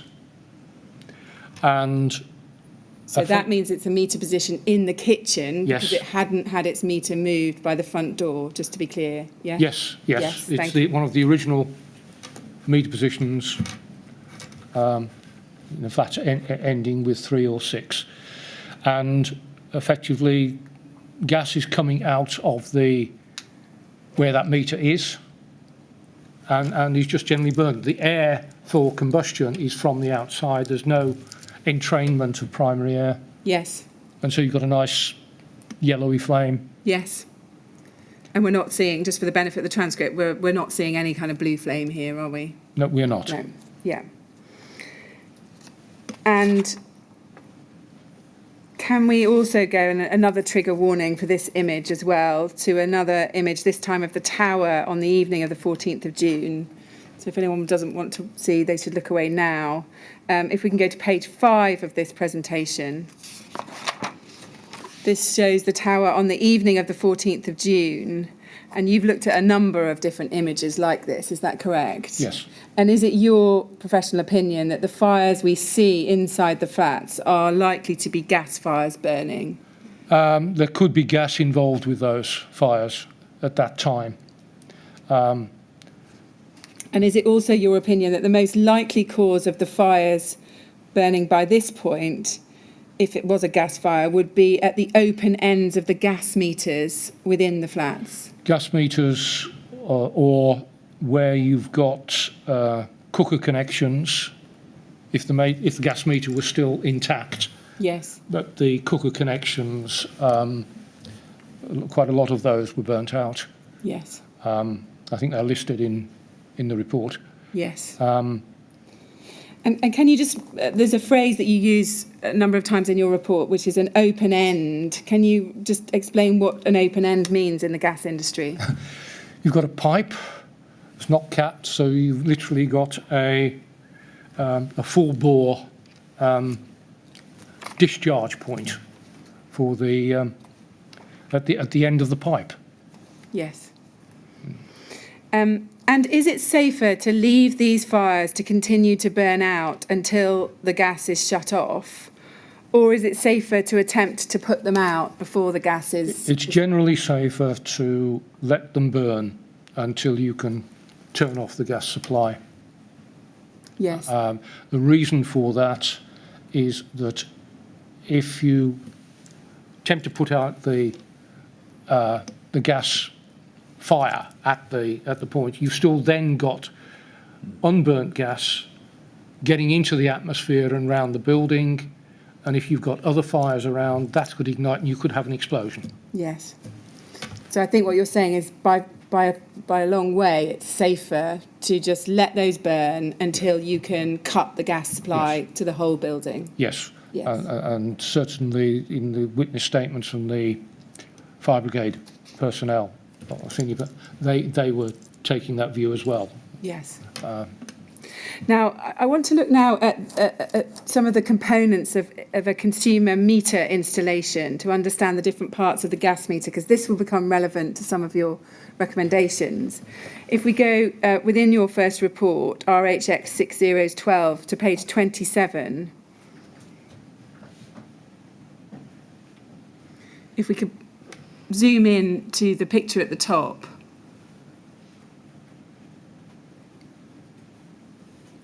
And you tell us in your report, and can you confirm that this is a typical gas meter installation served by residential supply number 1, is that correct? Yes.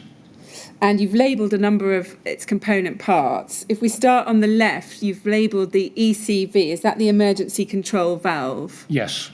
So that's the valve, is it right, that a consumer can use and should use if they are concerned that there may be a gas leak within their own flat? That's correct. Yes.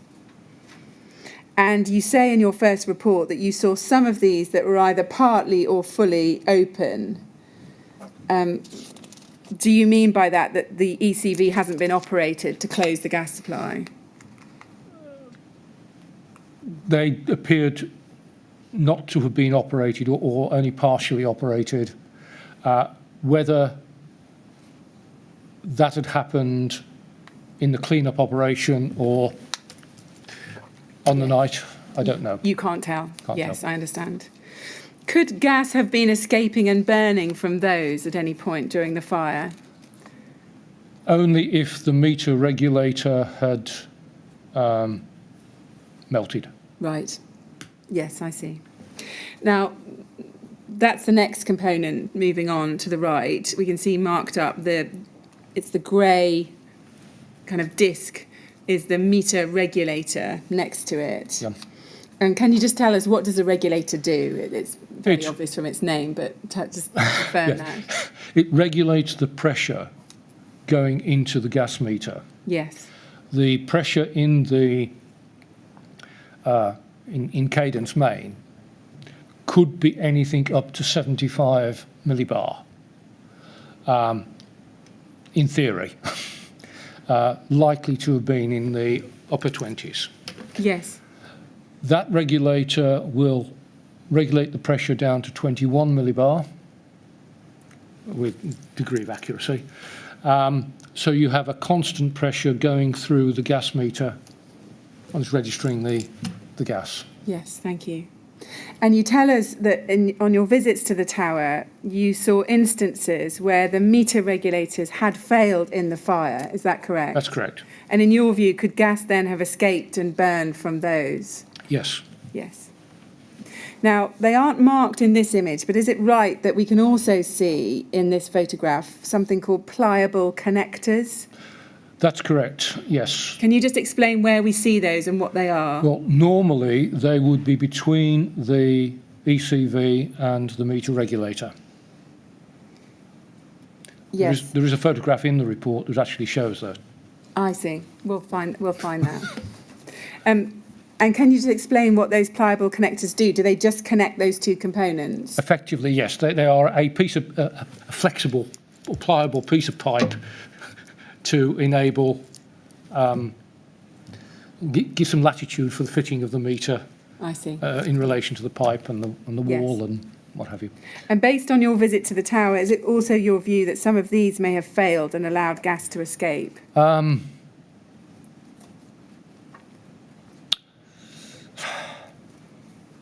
Not too sure that well, the pliable connectors tended to be on the more modern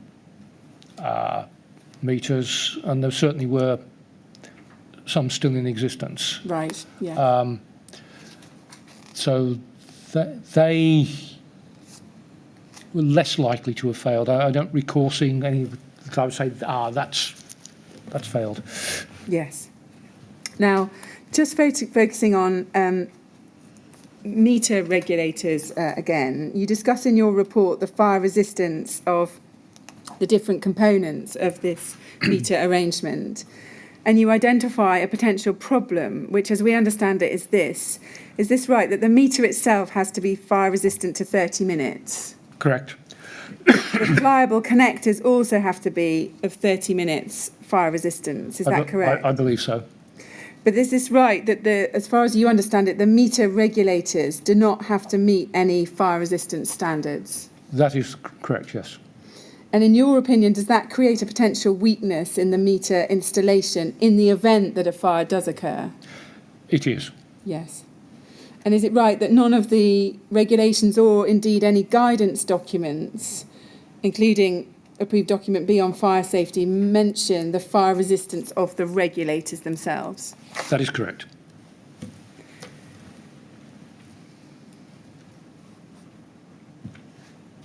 Yes, and we'll pick up on this just at the very end of your evidence when we come back to discuss recommendations, but that's led to a recommendation that you've made to plug that gap. Is that correct? That is correct. Yeah.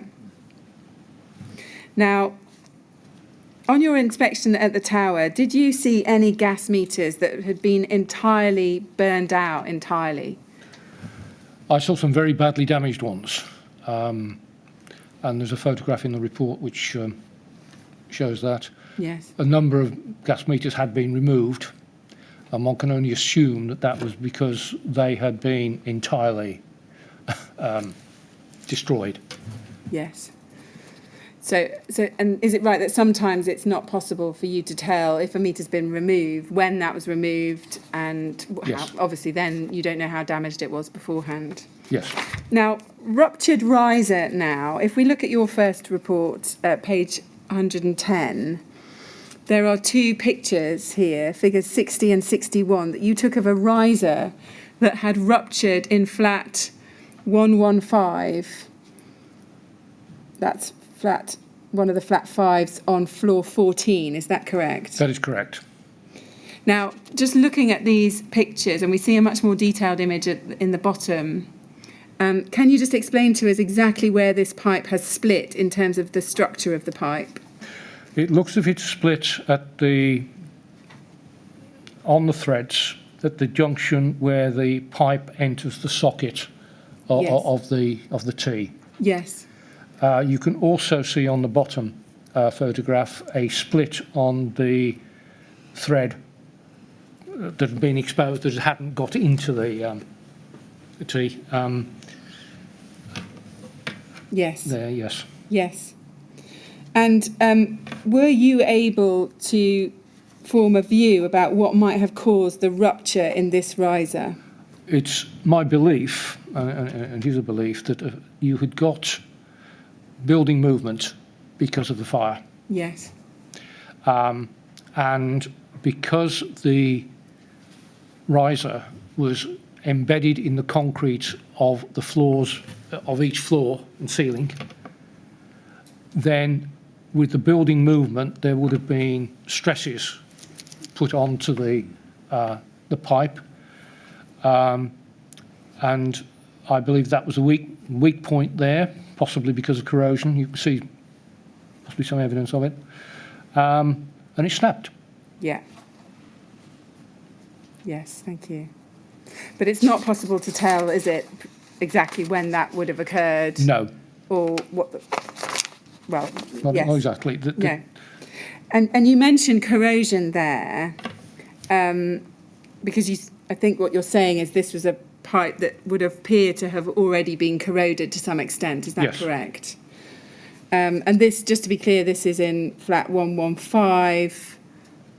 So it's a riser that's part of residential supply number 1. Yes, it's the Correct. old. Yes. These are the old pipes Yes. that fed the Yes. building.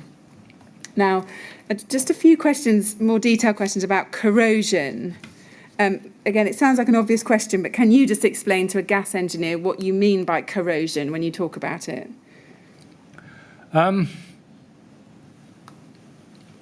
Well, basically, there's an electrolytic action that will cause the steel, or the ferrous compound, if you like, to actually revert back to iron. It eats into the pipe, and eventually will go through the wall of the pipe. And generally, the strength of the pipe deteriorates until such time as it will It fails. succumb to stresses on it. Yes. And does this phenomenon, corrosion, commonly affect the steel pipes that are used in the gas industry? It is something we're certainly well aware of, and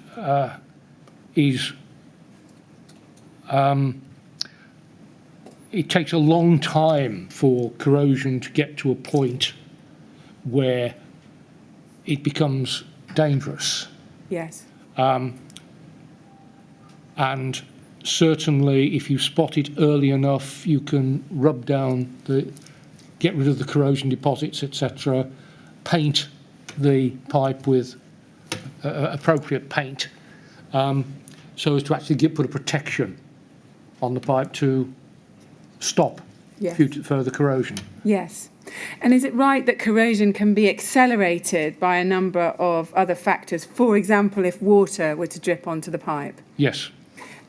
or if conditions are just generally damp within Yes. the properties. What if the pipe is embedded directly into the concrete structure of a building, i.e. without a sleeve? Can you tell us, is that something that can accelerate corrosion? I believe it can.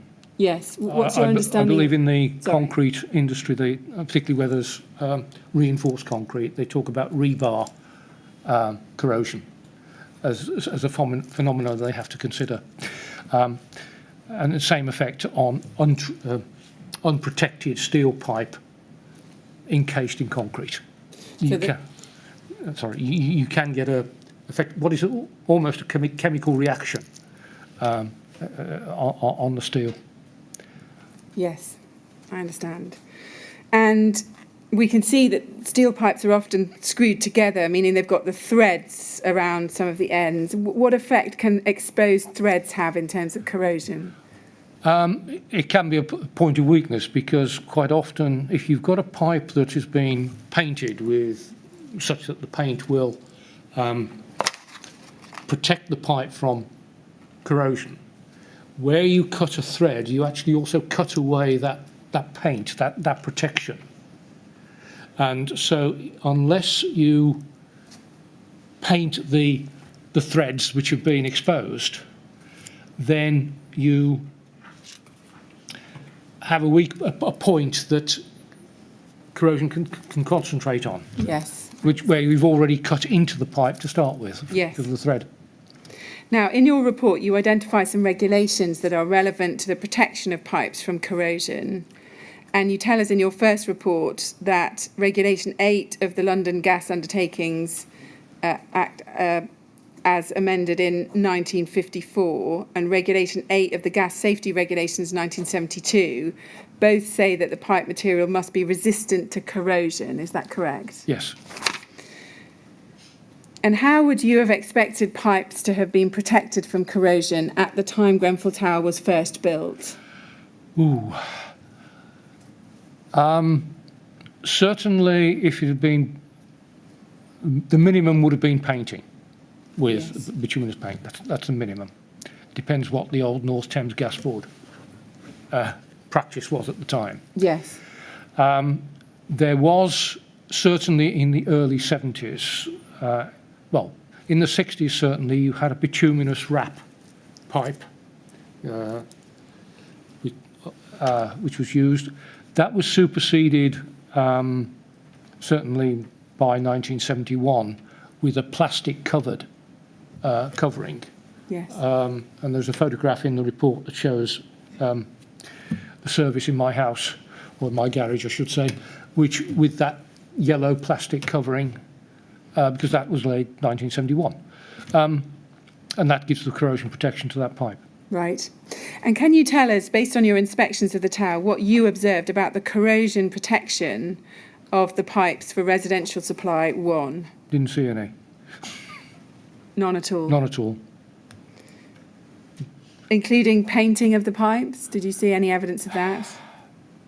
The nearest to it would have been where the pipe was actually in the duct between the basement and the exiting from the basement, I'm thinking. Yes, but otherwise you saw no evidence No. of painting as a protection? No. Yes. So does it appear then that the installation was non-compliant at the date of installation for that reason, in your opinion? I couldn't say. It's so long ago that it may well have been painted and considered good enough at that time. Yes, and now And now, time's moved on and you can't tell from looking at the pipes, is that correct? that's correct. Yes. Now, in terms of Cadent's current duty to maintain materials free from corrosion, if we go to the pipeline safety regulations again, INQ 3014790, and look at page 5, we can see regulation 8 is there. It provides that the operator shall ensure that no fluid is conveyed in a pipeline unless it is composed of materials which are suitable. Now, just pausing there, we've seen that there's reference to a fluid in these regulations. How does that apply to gas being transported along these pipelines? In the context of these regulations, gas is deemed a fluid. Right, and that's provided for somewhere in the regulations, is it? I don't recall it actually being said that. Right. You're back to how gas and water, hydraulics, etc., is taught at university these days. Right, I see. And so we can see that it shouldn't be conveyed in a pipeline unless it's composed of materials which are suitable. So that's that's effectively the goal-setting Yes. functional requirement. Yes. An operator in this instance would mean Cadent here, is that correct? That's correct. And so do you understand that this regulation does require Cadent to keep the service pipes suitably free from corrosion? Yes, one can certainly look at that. This is where they are assessing the corrosion. If it's superficial, then one can argue that it should be rubbed down and repainted. That would be sufficient. Yes. If it's more severe, then, if you like, more severe, more thorough action should be taken. Yes. Now, we heard from Mr. Harrison that the way that Cadent achieves this is through its ongoing rolling survey process. Is that your understanding? Yes.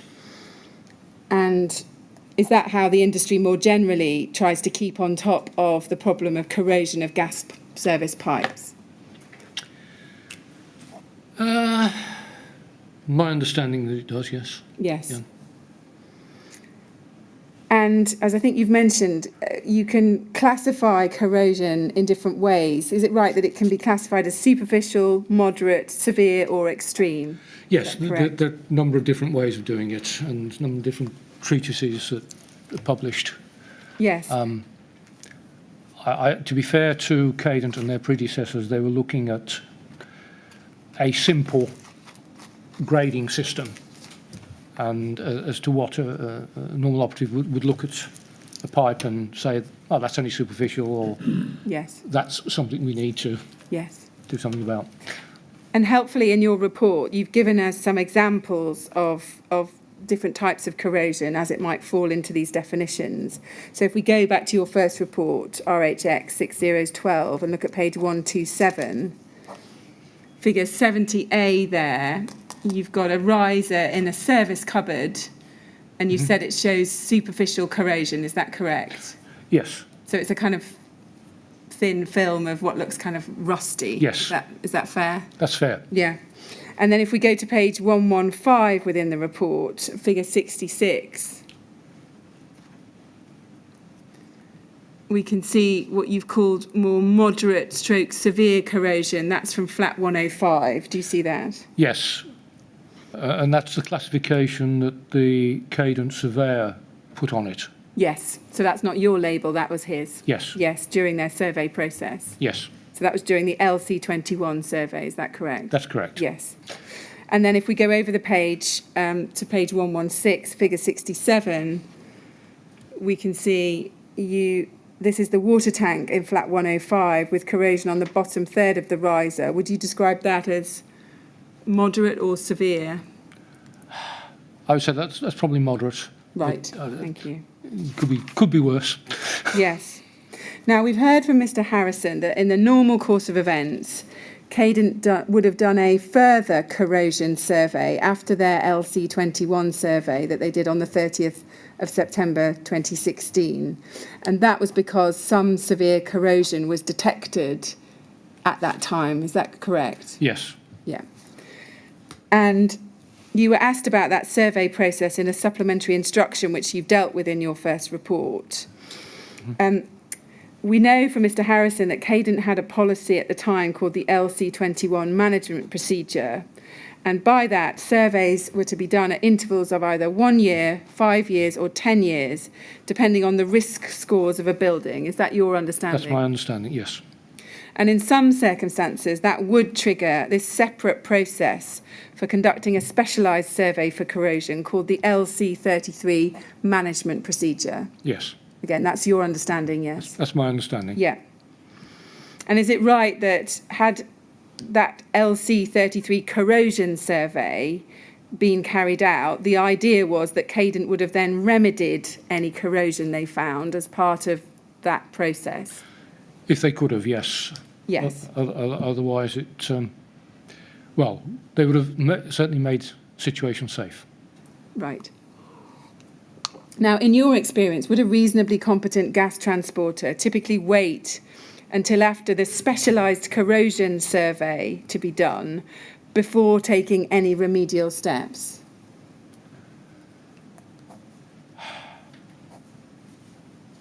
I think we're talking timescales here. Yeah. I would have expected that specialist corrosion survey, if that was their process, to have been done within a matter of a few weeks. Yes. Of the first survey. After the first survey. Yes. Given what they found in the first survey, would you have expected some sort of preventative maintenance to have been carried out before the second survey, or is it your evidence that because you expected it to happen within a few weeks, you wouldn't expect that? I wouldn't have expected it if it was going to be, if the expectation was it was going to happen within a few weeks, and I mean a few, yes. Certainly single figures and lower single figures at that. Yes. That should be sufficient. Isn't this all a matter of judgment? Yes. You go and look at the pipe. There aren't, as it were, hard and fast lines between a lot of corrosion and not much corrosion. I mean, it's a matter of assessing what you see and deciding how urgent it is, isn't it? Yes. Yeah. Yes. Yes, thank you. Now, we heard from Mr. Harrison some evidence about what happened, and we understand that Cadent made several attempts to access Grenfell Tower, but did not succeed in completing the LC33 survey by the night of the fire. Is that your understanding? That's my understanding. Yes. In your opinion, was it reasonable for Cadent to have failed to conduct that detailed survey when there were known instances of severe corrosion? Could you repeat the question? Yes. Actually, I'm going to put the question a different way. In your opinion, was it reasonable for Cadent to have failed to conduct that detailed survey by the night of the fire, when we know that there were known instances of severe corrosion that were picked up in the September 16 survey? Not reasonable. No. That should have been done well before then. Yes. We know that at the time, Cadent had something called a work procedure for high-rise building surveys and risk assessment. That was called the LC34 procedure. Have you looked at that procedure? Have you considered that? I have looked at it, yes. Yes, and I'm just going to paraphrase it. Effectively, what that says is where there are access problems, effectively 3 attempts should be made to gain access. And following this, there has to be some record of what's been recorded and what they could see done. Is that your understanding? Yes. And where the customer specialist is not able to contact the customer after 3 attempts and has delivered the appropriate correspondence, there should be a network lead that's informed in order for the form to be returned as a no access. Is that correct? That's what's written, yes. Yes. And then this procedure also provides that where a survey can't be completed in its entirety, then 2 additional visits should be made. And if after 3 visits the survey is not fully complete, then the surveyor shall sign the form to confirm that all reasonably practical measures have been undertaken to achieve completion. So you were aware of this survey of this procedure when you wrote your report, is that correct? Now, as far as you've been able to tell, did Cadent follow the steps outlined in its own policy, the policy I've just been referring to? I don't think so. I think I say in the report that I don't believe that the inspector for the LC33 survey was actually provided with the support he could reasonably expect to receive. And who would that support have come from? Or should that support have come from? There's a mention of a customer lead, isn't there? In Yes. their process. Yes, But there is. one could argue that he didn't get the managerial support he should have had. Yes, so that's within Cadent. Within Cadent. Yes, I see. Is access a significant challenge in terms of carrying out surveys on multi-occupancy buildings? Yes, And how significant is that problem in your opinion? very. Yes.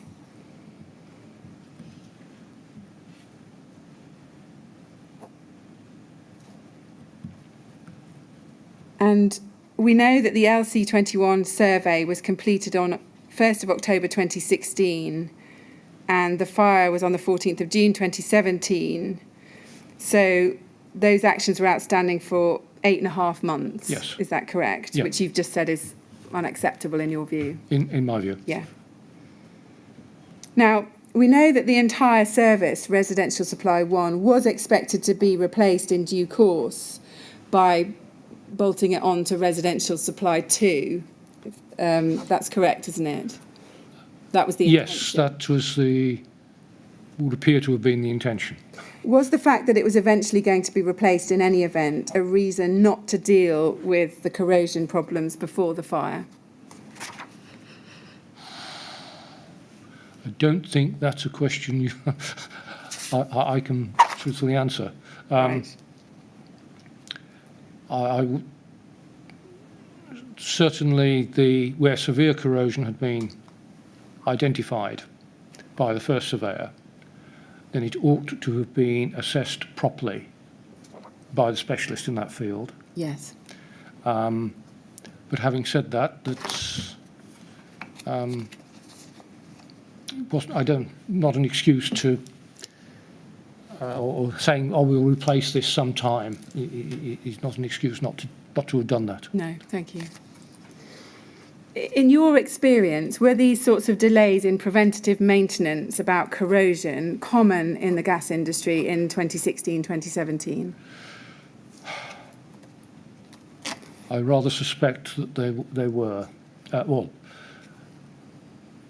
I think one has to look at where the surveys or where the high-rise buildings are,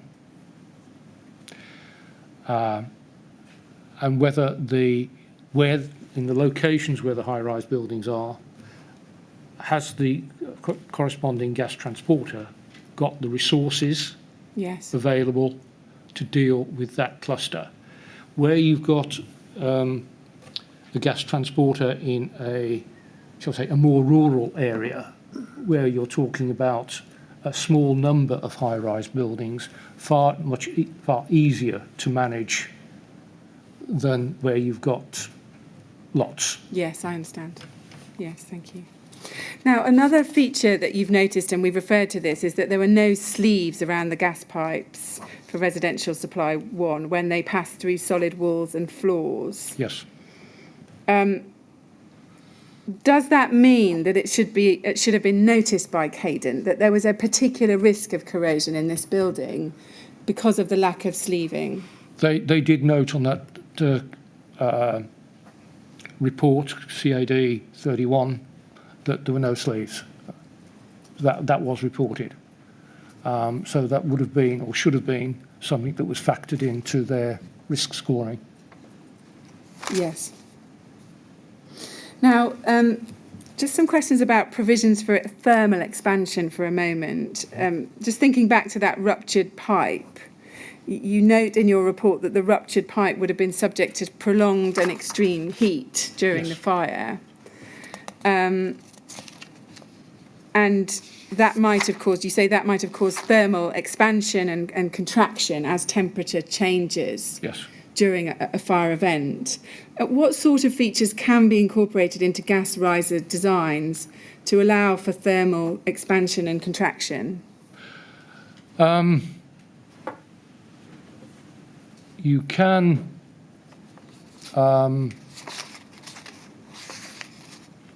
starting from scratch, you can have expansion bellows at intervals, and you can predetermine what they are, but they are mainly designed to deal with normal temperature changes. So if it's on the outside of a building, you say, well, what's the minimum temperature we've ever experienced here? What's the maximum temperature you've ever experienced? And you work on a plus minus 50 degrees C, whatever. Yes. Within the building, you're probably talking about plus minus 15 degrees C. In terms of thermal expansion to the effect of a building fire, no, you don't really take that. That's not something that's designed in. Right, yes. Is there something called flexibles in laterals, which are sometimes yes, installed? you can design, particularly on external, design in that if the riser is going to expand and contract, and you've got a lateral, effectively, into an individual flat, if you fix the lateral too close to the riser as it expands and contracts, you can cause stresses. Yes. So you start talking about what's the minimum length of unsupported lateral. And we've got some diagrams that can help explain that within. But again, in the context of Grenfell, that's not relevant. Right, yes. Is it right that at the time Grenfell Tower was built, there was no regulation or other provision requiring thermal expansion and contraction to be dealt with? No, there's assuming that the pipework system for Grenfell was installed in 72 or 73. Yes. I think the first time that thermal expansion was addressed in IGM standards was in the first edition of IGE TD1 TD4, and that just deals with the superficial level. Right. And when was that? When? I think if my memory's correct now, late 73, possibly Yes. 74. Yes. Would sleeving of the pipes help with thermal expansion and contraction? Yes. Yes. So that's another. In the context of Grenfell, it probably would have, but Yes. So that's another reason why sleeving is so important. yes. Yeah. Now, thinking back to that rupture of the pipe in flat 115, you tell us in your first report that it's not known when the rupture in the pipe happened. Is it possible that the pipe could have ruptured because of building movement after the fire, in the days after the fire, in your opinion? On the balance of probabilities, I'd say no.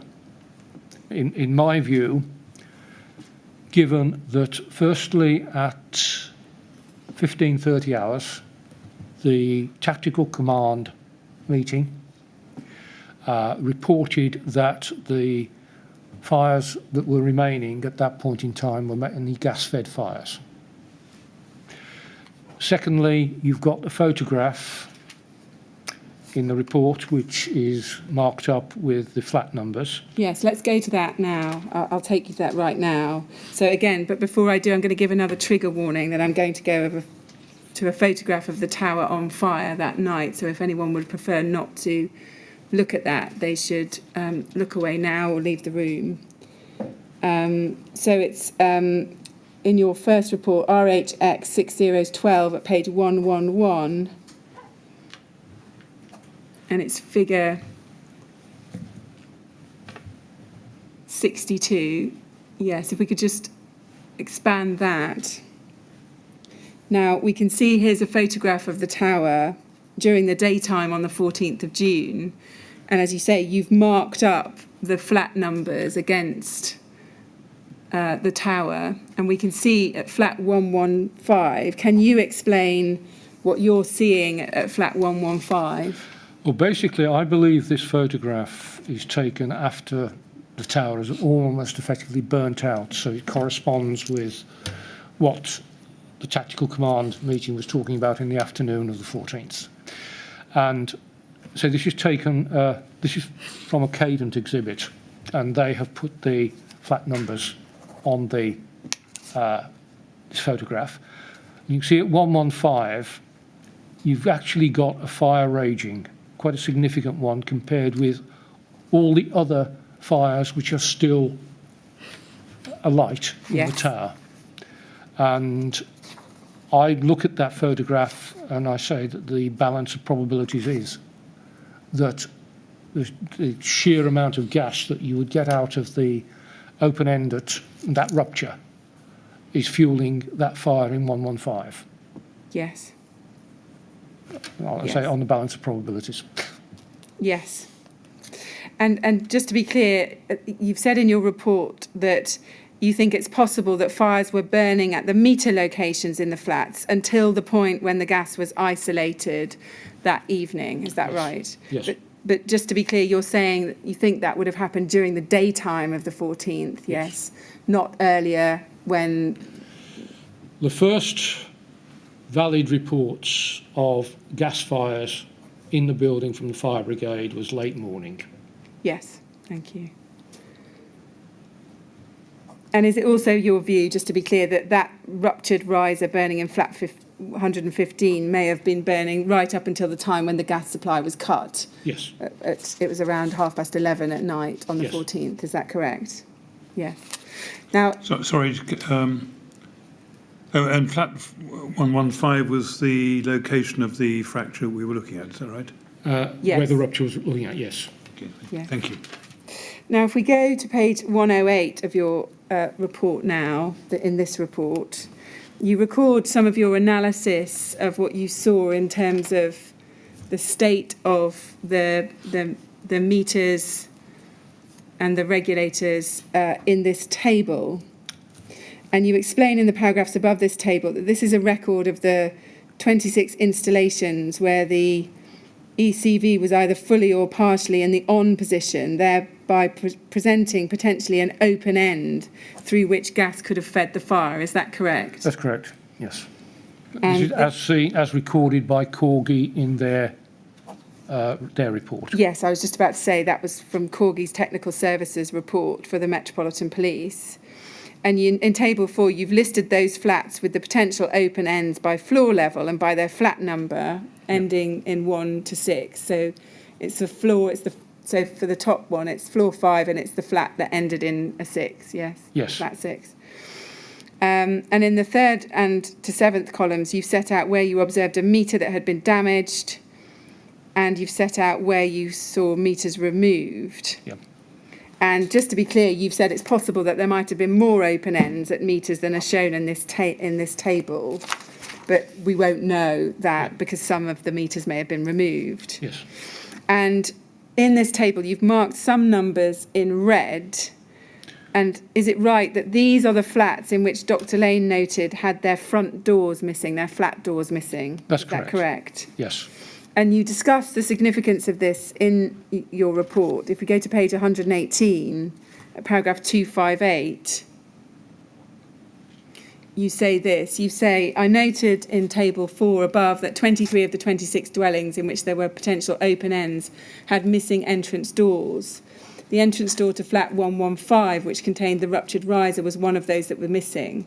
I've also noted that Dr. Barbara Lane, in paragraphs 14.669 of her supplementary report, concluded that there was no evidence of significant fuel load generally present in the lobbies. She also concluded that most of the heat in the lobbies probably originated from within the flats.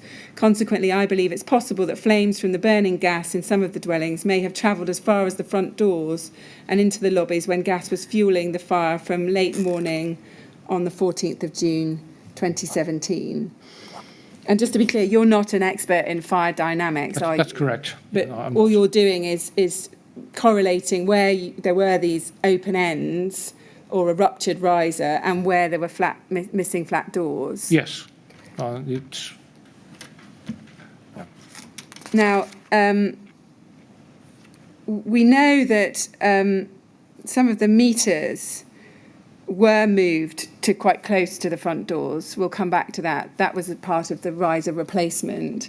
Yes. But many of the meters remained in the kitchen, as we saw from the photograph we looked at earlier today. Just thinking about those flats, is it still your view that those open ends might have led to a fire such that a flat front door would have burnt down later in the fire? I don't know. I don't know. Yes, okay. But for those where we're talking about the flat twos that had their meter close to the front door, do you believe there might well be a correlation between the meter burning out and the fact that we then saw a missing front door? It's possible, but I don't think we've got recorded that there's a flat 2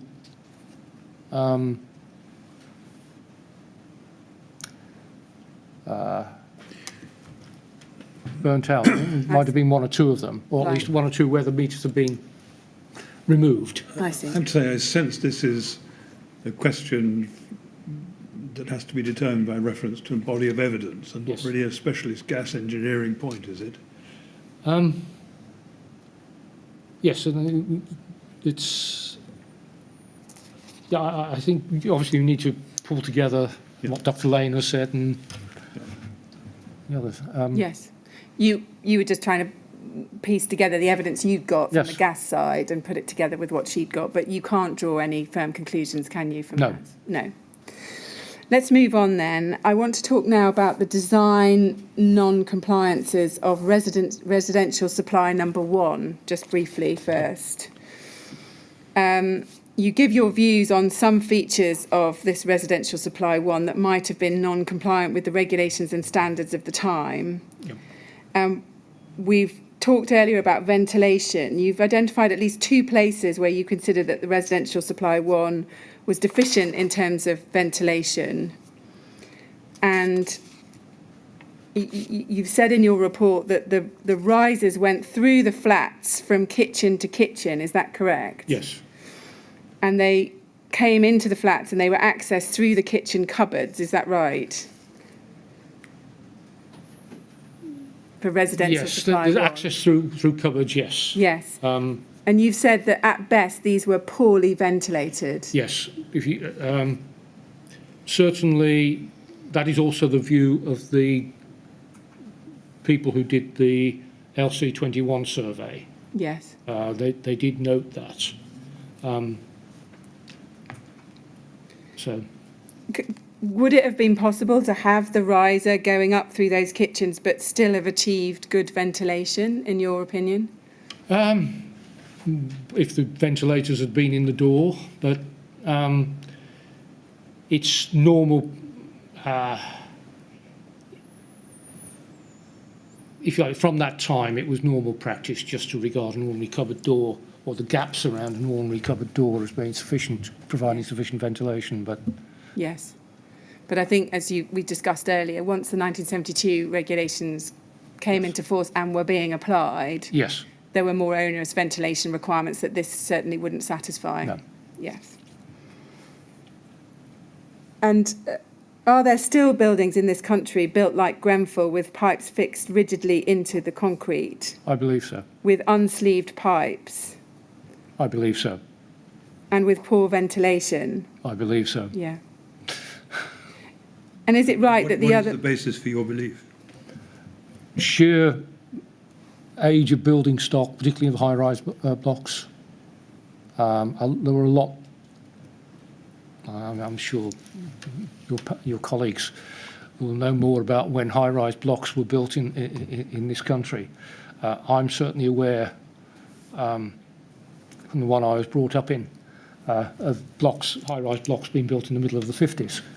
And you're back to what was the norm back in the 50s, 60s, 70s. I work with a number of housing associations that have got private gas networks, and I know the issues that they have got. They've got some very old properties with gas systems in them. Yeah. Yes. Right, thank you. And is it right that the other problem with this design of building was that a very substantial portion of the risers go through people's flats, so that makes them very difficult to inspect and maintain? Is that correct? That's correct. Yeah.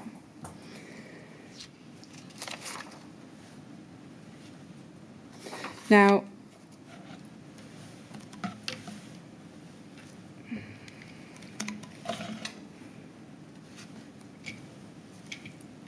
let's come on to residential supply 2 now.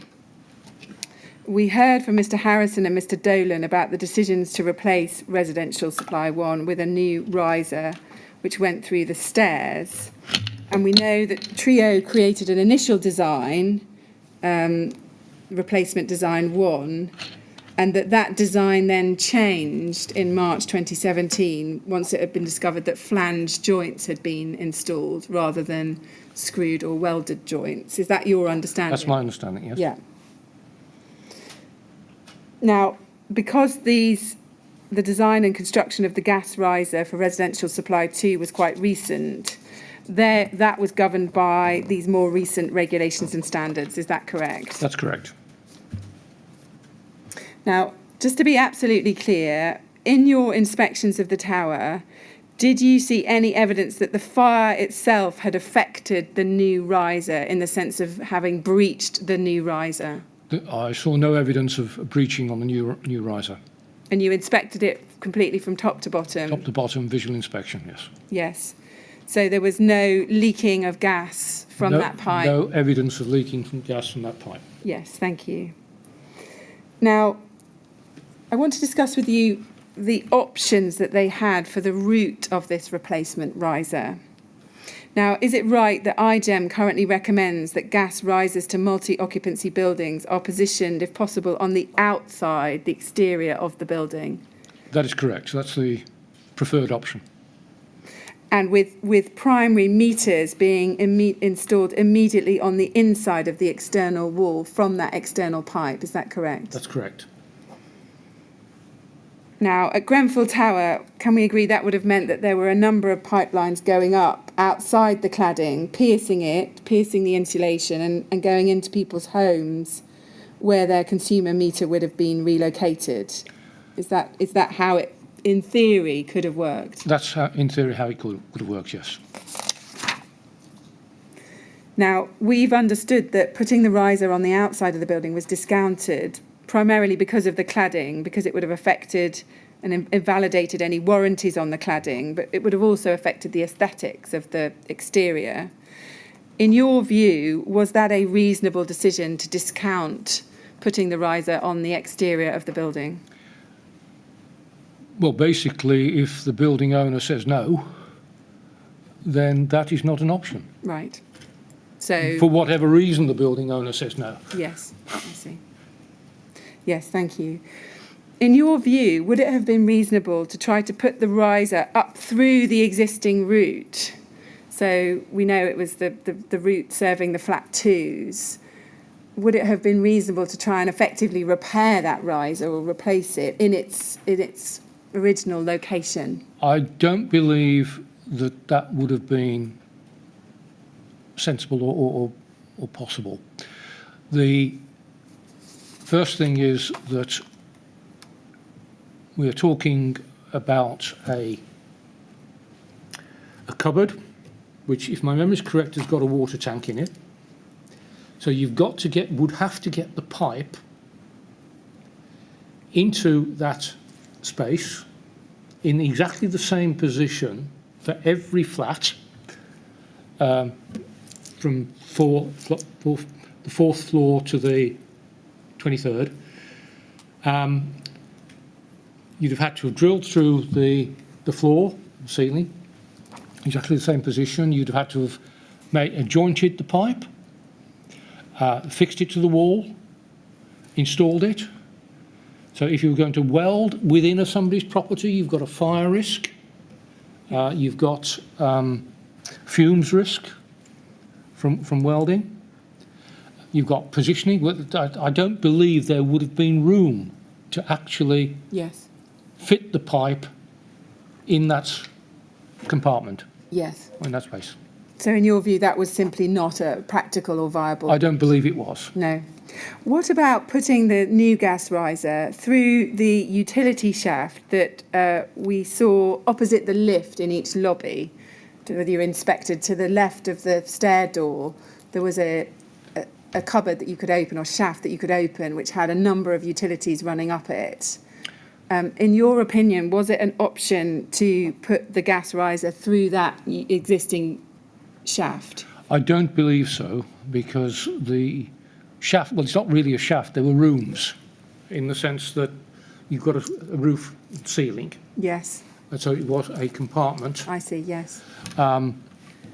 It wasn't, and what you've then got is, how are you going to ventilate that compartment to outside? And it's right in the middle of the building. There was nowhere you could put ducts in or out. So I don't believe that was an option. Right, yes. Thank you. And as we know, the route that Mr. Boigle, the surveyor, proposed came predominantly through the stairwell. It had to get up to the stairwell from the basement. Yes. And the panel has heard evidence from the TMO and from some residents that there were concerns about that as a route. Now, in principle, if all other design requirements could be met, including adequate ventilation, was placing the riser on the stairs an acceptable route under the IGEM G5 guidance? Provided ventilation was available to outside, top and bottom, then that would be the suitable route for that part of the pipeline. The issue is how you get the pipeline on a ventilated route from the basement to that point where it starts going up the stairs. Yes. And we'll come to it in a moment, but in short, you have real serious concerns about how you could ever ventilate in that portion of the building. Yes. Is that correct? That's correct. Yes. Now, is it right, and we'll look at it in a moment, that approved document B does refer to gas risers being in protected stairs? Yes. Let's look at it. It's at CLG 50224 at page 53. We can see section 4.40 in the right-hand column in the middle of the page. it tells us there, gas service and installation pipes or associated meters should not be incorporated within a protected stairway unless the gas installation is in accordance with the requirements for installation and connection set out in, and then we've got the 1996 pipeline safety regulations and the 1998 gas safety installation and use regulations. Yes. So, and that was well understood, was it, by a reasonably competent gas engineer in 2016? I believe so. Yeah, so you could place it in a protected stairs only if it met those other more specific gas regulation Yes. requirements. Yep.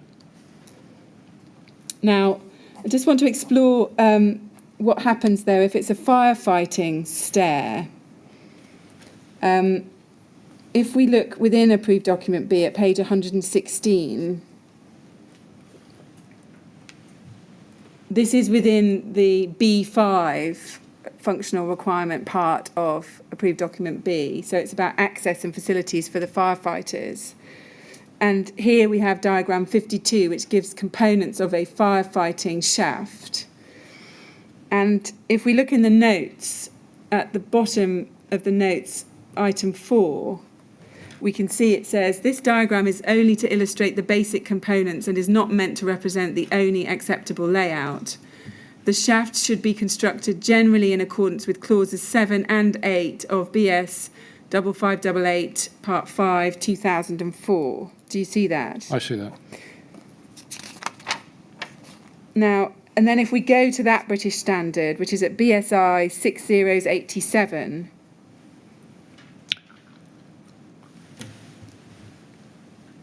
there we have that British standard. And if we can go to page 23, actually, if we look at page 22 first, we can see there's a section 7.1.4 that begins at the top of that page, a layout of firefighting shafts.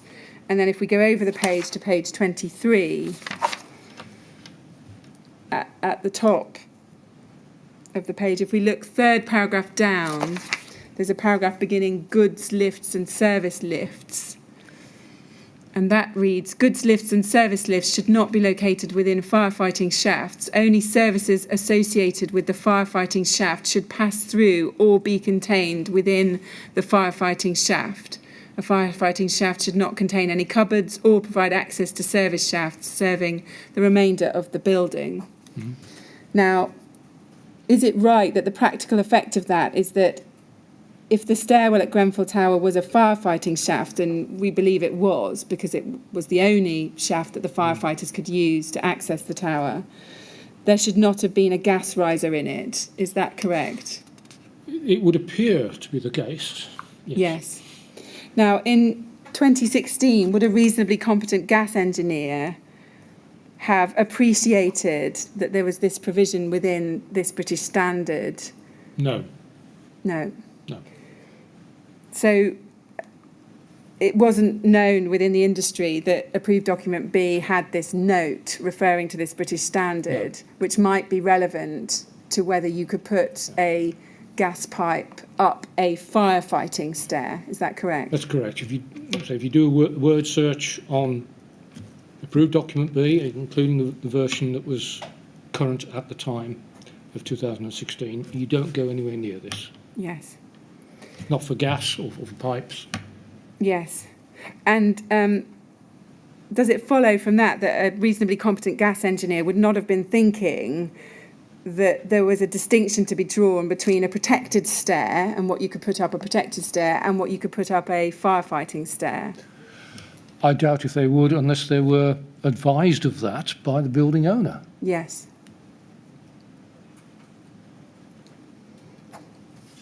Yes. So does it follow that you're not critical of Trio for not appreciating that this British standard might be relevant to that choice of route up the stairs? I'm not critical of them in that respect, no. Yes, thank you. Now, ventilation. I want to just start with their first design and ask you some questions about the ventilation provision in that. If we go back to approved document B, CLG 50224 at page 81, we can see in the bottom left-hand corner it talks about pipes for oil and gas and ventilation ducts in protected shafts.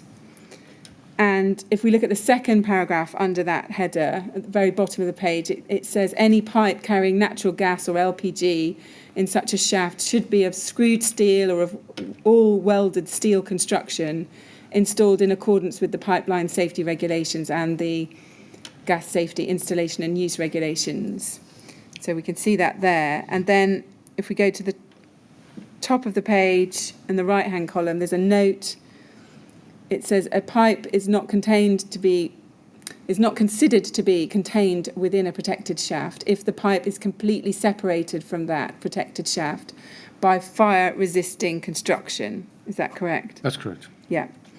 And then underneath that, there's a heading, ventilation of protected shafts conveying gas, and it tells us that a protected shaft conveying piped flammable gas should be adequately ventilated direct to the outside air by ventilation openings at high and low level in the shaft. And then it goes on, any extension of the story floor into the shaft should not compromise the free movement of air over the entire length of the shaft. Now, is it right that you would have expected the TRIO designers to have been familiar with those parts of approved document B? Yes. And the need to ventilate the shaft directly to the outside air by openings at high and low level in the shaft? Yes, there. Yeah. There was some work done by the Health and Safety Laboratory some years ago. I believe it was unfortunately, I can't find it to come back to you on that, which indicated that if you had half an air change an hour in the shaft, that there would be sufficient ventilation for a gas pipe. Yes. Which is why there's certain notes to clauses in IGM G5 which talks about direct and indirect ventilation. Yes, I was going to ask you about that. So, and we heard about this concept of indirect ventilation from Mr. Dolan at TRIO. Yeah.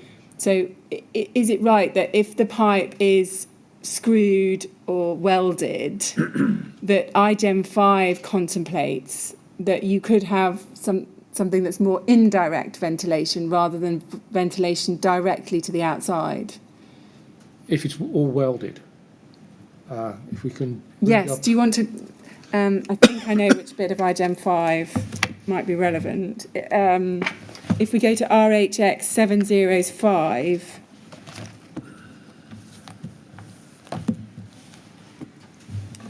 and we go to... This is IGM G5 second edition, page 52.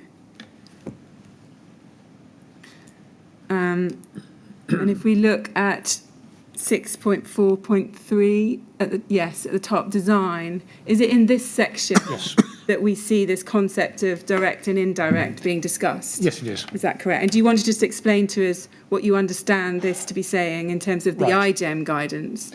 Right. 6433, any common stairwell or other protected shaft containing a network pipeline that is itself not contained in a sealed duct ventilated direct to outside shall be ventilated directly to outside air. And for the purposes of the standard, stairwells or other shafts having well distributed, in other words, without any stagnant or dead area ventilation, above half a air change per hour, are normally deemed to be adequately ventilated. I believe that came for some work from the Health and Safety Laboratory a number of years ago. Yes. We then go on, any network pipeline incorporating a screwed, flanged or other joint capable of developing a leak. Yes. And we've got the exclusion which doesn't apply to Grenfell, shall be ventilated direct to outside air. Right, yes. So that requires the riser in the stairwell at Grenfell with the screwed joints on the valves as well as the flange. Well, not just the flange, but to have been ventilated to outside air, top and bottom.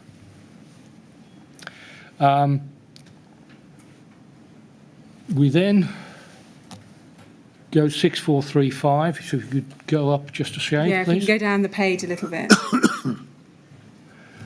any network pipeline, all welded construction, which Grenfell wasn't, So it says any network pipeline of all welded construction. all welded, Yes. or continuous steel pipe without joints, shall be ventilated either directly to outside air or indirectly to outside air Yeah. via an area that is normally occupied. So what's envisaged there, if you've literally got just a welded pipe, Yes. no screwed joints, no valves there, Yes. then it could be indirectly ventilated. In other words, where you've got a corridor, for example, and people are walking through, opening doors, closing doors, and you've Yes. got this half an air change now. Yes, I see. And that was never the intention, was it, at Grenfell? Because for the first design, it was screwed joints, wasn't Yes. it, for the design? So I think what you're saying there is that according to IGEM G5, it wasn't acceptable to say, well, there's indirect ventilation, because Yeah. that's only applicable where you've got an entirely welded pipe. Is Yes. that correct? Yes, but although you've got the let out there at the end, irrespective of whether ventilation is directly or indirectly to outside air, adequate ventilation shall be provided or other area. So in other words, prove it. Have you got half an air changer now? Yes, I see. So even if you can't follow the more prescriptive routes above, there might be a way that you could do some calculations, Yes. for example, is that right? That Yes. shows that you in fact have got adequate ventilation, albeit Yeah. via an alternative route. Yeah, Is that how you understand? that's the principle behind it, yes. Yes, thank you. That's very helpful.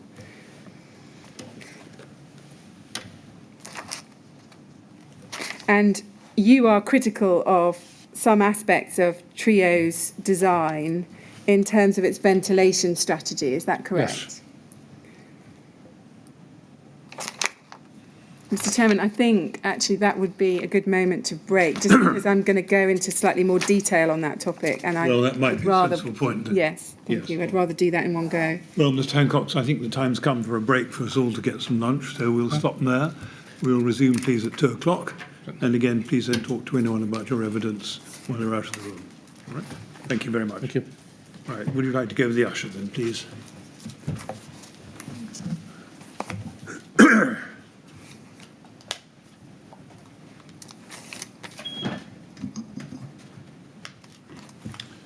Good, thank you. 2:00, please. Thank you.